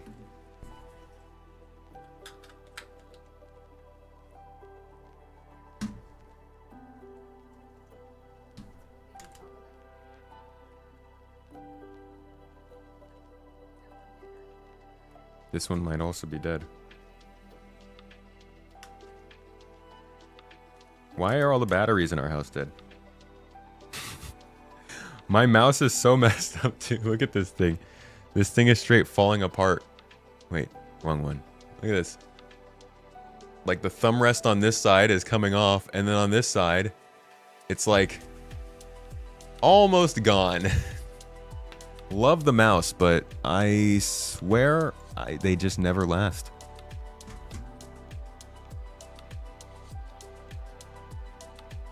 The clock isn't updating. Oh, it's not. Bro, good call. Good catch. So the clock isn't even updating on my computer. It's like the whole computer has just completely shut down. Is this a Star Citizen thing? Did the game cause this? What is going? Are you all hearing that? This is wild. I'm getting like a really loud beeping sound in my headphones, like the computer's trying to do something but failing. Yeah, you guys are getting the beeps? My clock just updated, so the computer's trying to figure things out.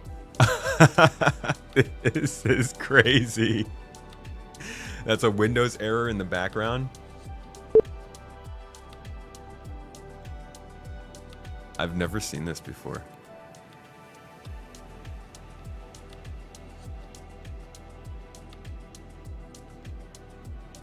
No, I can't open Task Manager. Nothing is working. I opened Task Manager like 3 minutes ago. You're being hacked.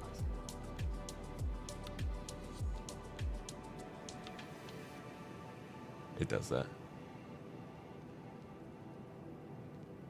Oh man, I don't want to turn the computer off again. Just crash the game. Just quit the game out, please. What the?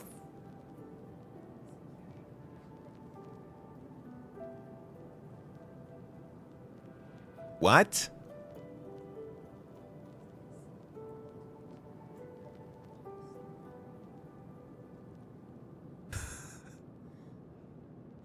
Preparing security. I'm being hacked. Back 30K. They're in the mainframe. Dude, there's no way they're doing a Windows update right now. You're doing an update right now? You better not. Why would you update my Windows when I've been close? Dude, they're not doing a freaking update right now. There's no way.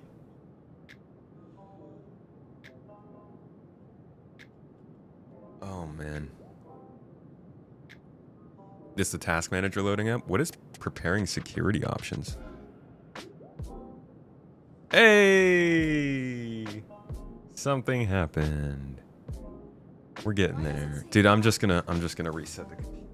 This is crazy. But why does it say lock? I don't know. Freaking nuts, dude. Nuts! What is today? Wednesday, your computer day, huh? Thank you for your patience, guys. I appreciate you. I wasn't waiting anymore, dude. I was over it. Uh-oh. These headphones are linked to that computer, so I can't hear anything anymore.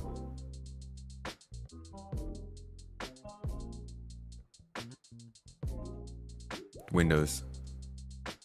Getting more agentic. Great. That's cool. I love that. I really, really love how much they've forced LLMs into everything.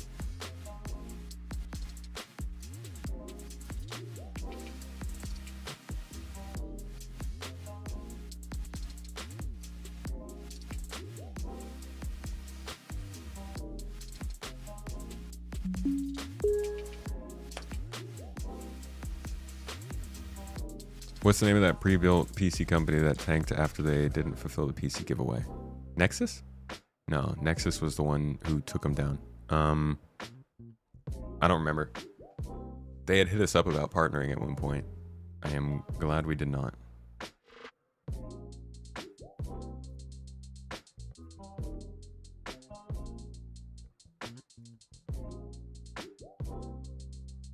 All right, I'm just getting everything back up on my screen so I can see chat.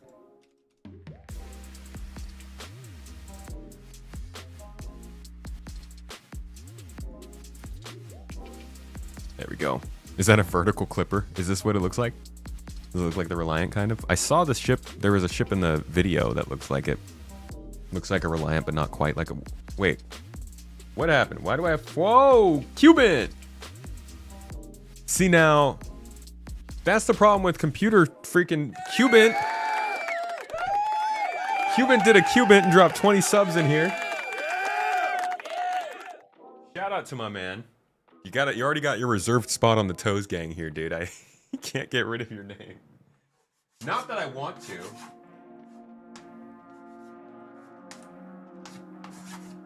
With the 20 subs on Twitch. Thank you so much, man. Passed our Twitch goal for the day. If we pass our YouTube goal, then I bet Mrs. Tomato will be starting a new giveaway tomorrow. Because I do want to go live tomorrow as well. We can hit up the drops and see how 4.4 is performing. Haven't seen the clipper yet? Not yet. Sorry?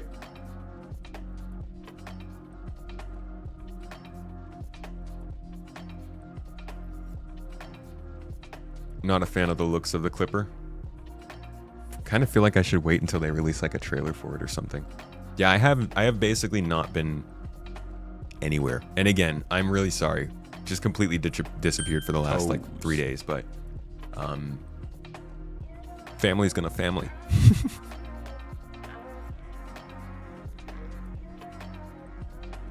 Just looked. Thanks, chat. I hate it. I want to be able to do a reaction to seeing it with you guys, and I don't want to put the leaks on the screen just yet. But when are they going to reveal it? It probably won't come out till Drake Day. I think there's no way I don't see it before then.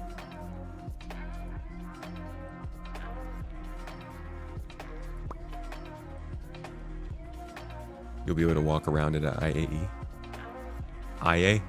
IA. Let's do a little look at IAE real quick before we try one more time to get into the game. Probably shouldn't even try to get back into the game, but we will. Because we're broken inside. That's why we're always talking about Star Citizen. Alright. So, IAE is pretty easy to understand. It is basically a sales event. It's focused almost entirely on getting people to get interested in the game.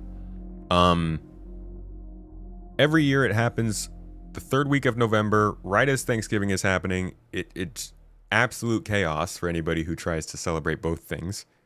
And generally the way it works is every day manufacturers are picked, kind of like during Invictus Week. And on that day, you can rent the manufacturer's ships. You can find them in the store. Sometimes there will be like a special trailer or a video released on the YouTube channel for Star Citizen where they'll talk some more information and stuff. But generally the focus is getting in and trying the ships, trying the game for free.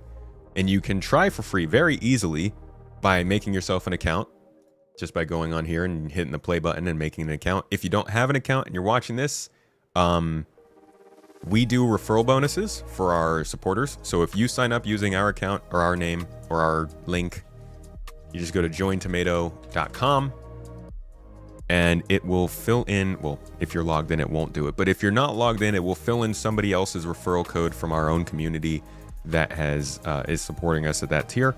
And you guys both get 50,000 credits plus whatever they do for a referral bonus for this thing, which I don't know what it is yet, but I think it's probably going to be pretty cool. And, oh. Do you guys think they do the Raptor?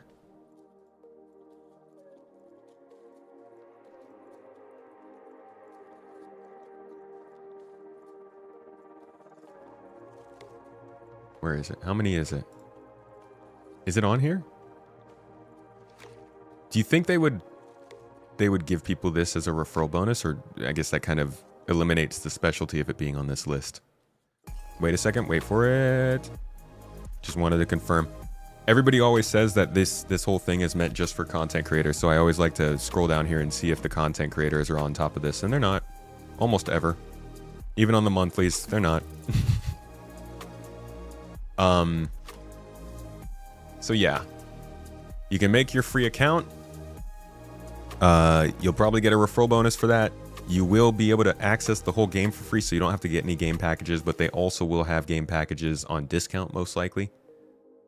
Probably the Cutter, I would guess, unless, and likely the Salvation, I guess, since that's a new ship.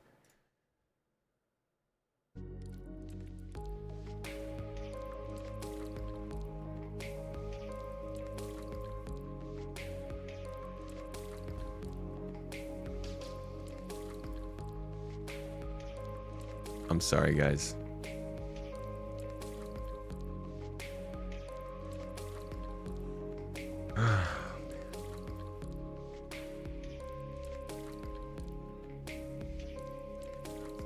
Yeah. But like a whole Yeah, we'll do it. We'll do it. We'll do it. Let me just finish this real quick. Sorry, guys. I'm sorry. I'm going to finish this recording of this. We'll cover IAE, and I'm just going to go offline. But tomorrow. This isn't worth it. Yeah, we'll be online tomorrow. It'll be fine. So the RSI day is the first day that IAE is happening. That is tomorrow or today, I guess, when this video comes out, whenever. And you're going to get a whole bunch of ships, some of the best. The Perseus obviously is the main choice and the main draw. That's what we'll be playing on. But I would suggest for anybody who's getting into this game to try out one of the Zeuses, likely the ES. I would definitely fly a Constellation. Maybe check out a Scorpius or something if you want to do some dogfighting. And then a Polaris would be really interesting, like just to see what a big ship looks like. After that comes Origin, who's kind of like the more luxury, fancy people. November 21st to 22nd. I would definitely suggest grabbing the Origin 300i. And probably you should check out the 600. The 600 is not like a beginner ship by any means, but it is a pretty unique ship. Okay, we're just going to keep going. I'm just going to focus on the Cutter's a great starter. I would try that out. This is the kind of ship that you can get just to start the game out. It's a single person kind of ship. And we are back again. This is terrible. This is awful. This is the worst stream ever. I'm so sorry. The Cutter is a great choice, though. I would check out the Cutter and then also the Cutlass Black in terms of the Drake days.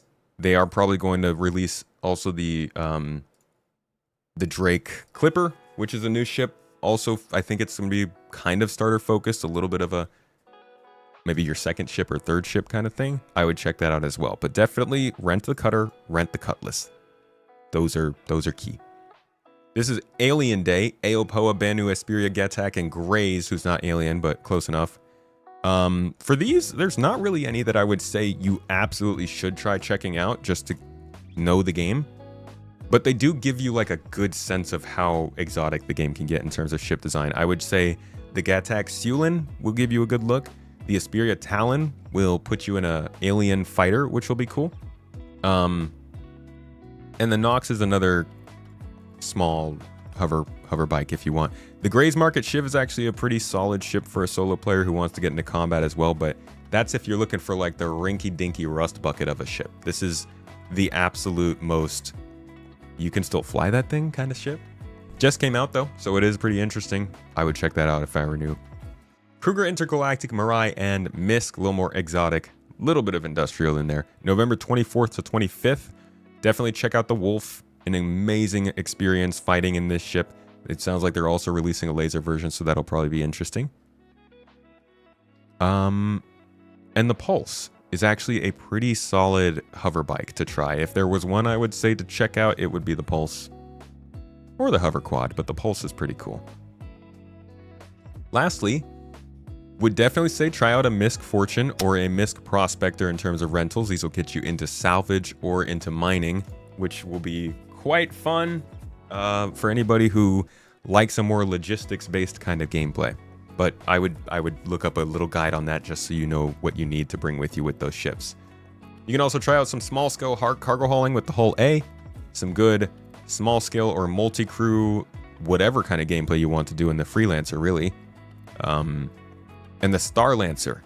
The Star Lancer tack, I would say, is a very, like, if you're going in with a few friends, you got 3 friends maybe, definitely rent one of these. Really cool ship. I think it's great for a small group. Anvil Aerospace, 25th through the 26th. You've got a lot of choices with Anvil, most of them combat related. The Pisces is a really great starter ship to check out for yourself. And if you get the C8R instead of the C8X, you get an onboard tier 3 medical bed, which means respawns and injury healing if you need it. The Paladin is a new combat ship for 2 to 4 people, and it is very fun to use. I would definitely suggest trying that out. Even if you are regularly playing, the Paladin's going to be a lot of fun for doing like higher level yellow and orange level mercenary missions in ship combat. Valkyrie is great just for transporting stuff and taking things places. Terrapin, I like it, but you probably don't need to try it out. Yeah, in terms of Anvil, I would say most interesting things to try out would be the C8R Pisces, maybe like a Super Hornet Mark II. The Lightning would be cool. This is one of the most powerful and sought after fighters in the game. The Paladin is a great multi-crew. And the Valkyrie for transporting stuff. You taking notes? Write that down.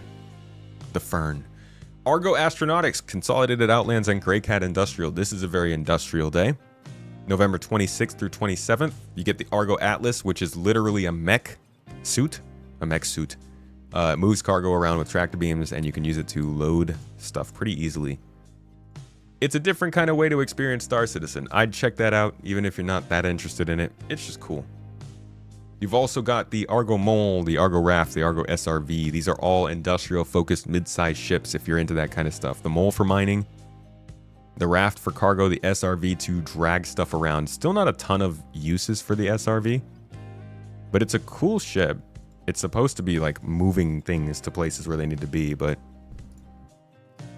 a whole conversation about why that doesn't happen as much yet.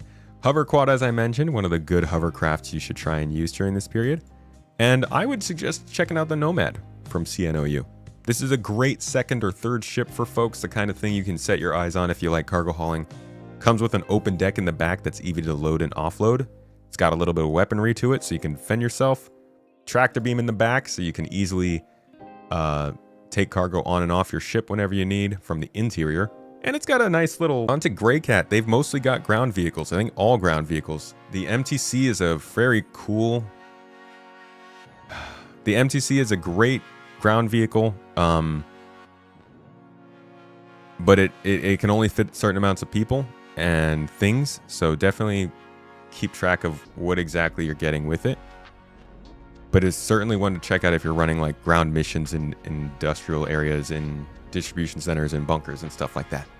The Rock is for mining, and boy oh boy, is rock mining actually a pretty fun time. Yeah, I know. Hey, Wildly Lit Coyote, thank you so much for the sub, by the way. I appreciate it. You guys... Oh, the fact that as many people have stuck around for this stream as there are, or if you just got in here and you haven't experienced all the troubles we've been having, thanks. Thanks for putting up with it. All right, so MTC is cool, but I actually like the STV a little bit more. It's a bit smaller, so it fits into more vehicles, but it can't store stuff quite like the MTC, so you can literally put boxes in this, which is quite nice. And then the Rock, with its mining, like I mentioned, do not get the Rock DS. This thing is kind of a waste. I don't know if they'll ever make it super valuable, but I mean, it's cool if you want to do dual mining, but it's just like being unprotected on the outside. I don't know. I don't know if they've built enough incentive into this thing, not even just profit-wise, just in terms of gameplay interest to make this worth it. But the regular Rock is a great time, and if you can load it into the back of maybe one of these other ships you've rented, a smaller ship, it'll even fit on the Nomad. You could rent a Nomad, rent a Rock, and go out and do some mining for hours on some moon surface off in the middle of nowhere. By yourself. Make some money. Pack it up, throw it in your ship, keep going. It's a good time. It's very relaxing, and they've made mining a little bit more interesting and dynamic over the last couple of years. So I think if that's something you're interested in, that'll be a good time. 27th through the 28th is Crusader and Tumbril. Crusader is one of my favorite companies in the game, and I will absolutely tell people to check out the Crusader Intrepid as a possible starter ship, as well as the C1 Spirit as a possible follow-up. You could even start with the C1 Spirit. I genuinely think this is one of the better ships in the game, just because of its size and design. Let's be honest, I'm a sucker for this design. It looks so good. It looks like the Normandy a little bit from Mass Effect. I think that really gets me. You could also try a C2 Hercules to do some cargo hauling if you want to do like big time cargo hauling, but not everybody does. There's your suggestion. Tumbril is all land systems, as they say in the name, and here you're going to be able to just try out a couple tanks and buggies. The Nova is probably the tank you'd want to try out if you did. The Storm's a little bit weird. The Storm is a smaller tank. It's meant to go faster, but generally the same size and fit into the same vehicles, which is strange, but if you like tanks, you could try that out. I would suggest getting the Tumbril Cyclone, if anything, and that's really just to drive around and have some fun on moon surfaces. You're mostly going to get benefits here out of renting spaceships. Let's be real. Aegis Day is the 28th and 29th. They've got some great ships. One of the best all-around starter ships in the game is the Aegis Avenger Titan. It's a little more expensive than your normal starter at $60, and they might discount it for IAE. But this thing is very well featured. It's got great weaponry, good storage. It looks pretty decent. It has an interior. You can't really go wrong with the Avenger. I'm not saying definitely get it, but if you're looking for a ship to start out with, I would check this out during the free fly. Also, the Gladius is a solid starting fighter, so if you want to get into light dogfights, that's a good one to try. The Reclaimer is big time salvaging. Probably bring a friend or two with you for that, but it'll be interesting nonetheless. And the other ones are mostly just like fighters and general combat ships. The Aegis Gladius is a cool bomber that looks kind of like the B-2, but I don't think it's super useful right now unless you have somebody else to back you up, because it'll be fairly defenseless if you come across another fighter. And then we have Best in Show.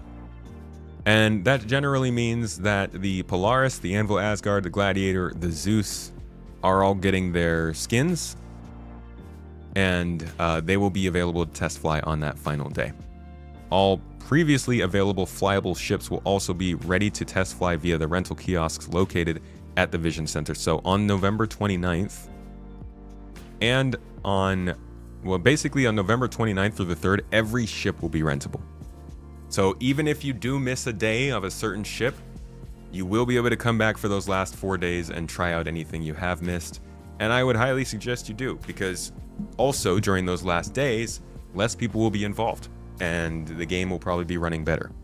But keep in mind, throughout all of this, you might be hanging out in Stanton getting your ship rentals, which is where a lot of people will be, but the Nix system might be running well, depending on how many people are focused on this over Nix. That being said, this is IAE. That hopefully is a little bit of a guide for you and getting into it. If you're new or trying one for the first time, gets you a little bit more understanding of what you're getting into. I hope you enjoy it.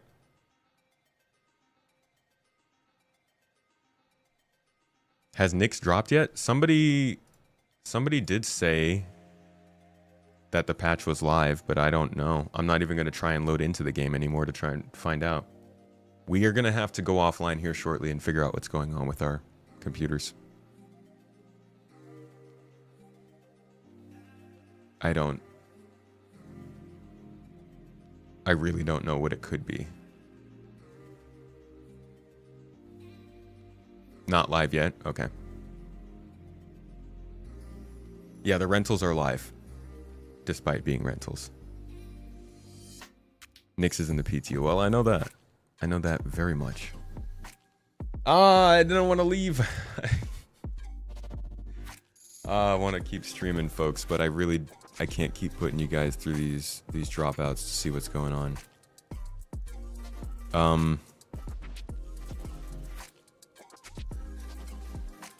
I wanted to do a deep dive into Reputation too, but I guess we can do that next week maybe.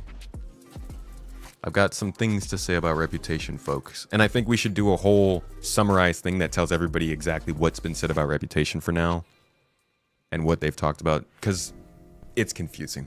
And if I'm confused, I know that it's not even being approached by a lot of people. So maybe we could do something like that on Monday next week. Tomorrow, 48-hour stream for the drops. I'm thinking we're going to do a long stream for the drops tomorrow. And I'll be in game. We'll make it a free to join kind of thing. We'll do a whole... We'll get in there. And we'll like really test out the Perseus in combat and stuff. And then streamathon in December.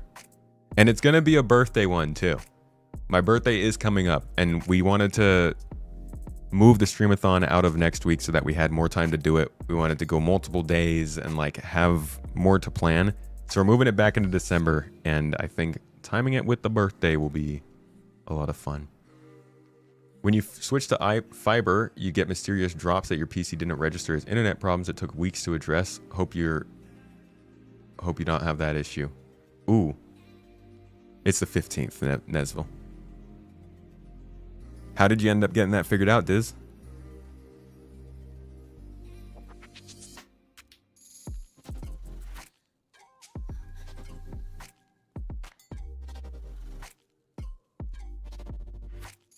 See, now it seems to be working. I can't stand that, man.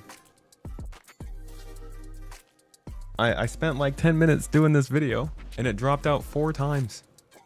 3 times? 2 times? However many times. A lot of times. Enough times. Now nothing. I feel like it's Chris.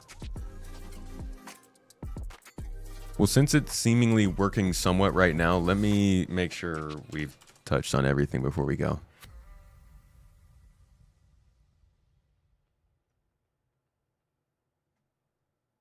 I did not check through the entire dev tracker.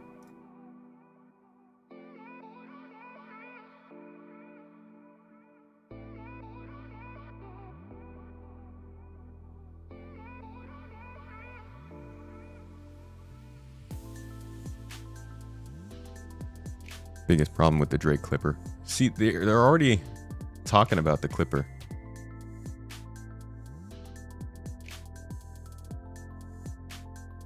Missing a dashboard. Drake signature already. Another happy backer. If you have specific feedback, put it in the feedback thread. That makes sense.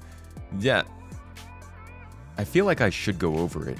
But we can do it tomorrow. We're going to go live tomorrow. We'll be doing the drops. And we will be in the Perseus and all that stuff tomorrow. It'll be a good time. But for now, I'd like to go offline and figure out our internet problems so that we have a good stream tomorrow. And we know everything is cool. Thank you, everybody, for being here. Thanks for joining me for this stream. Thank you for the support today, Toes Gang. Cubans, and whoever you are, Anonymous, you are great. And thanks to those who supported on Twitch as well. Plenty of subs and bits and stuff. Good chat, good talks. Y'all are lovely. I hope you have a wonderful day and get to eat something yummy and go somewhere cool and do something you love and hang out with people. And oops, I almost just raided somebody who went offline. We're going to call the ISP.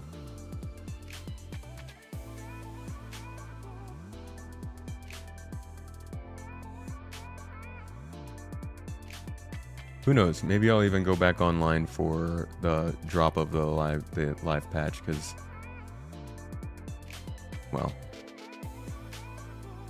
probably be helpful.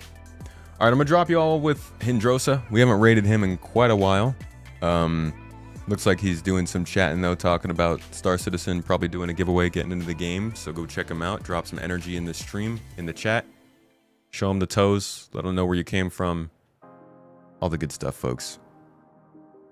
I appreciate you all once again. Thanks for being here. You have a wonderful day. Treat yourselves well. I will be with you again shortly. Miss you while I'm gone. See you in 24 hours. Bye, y'all.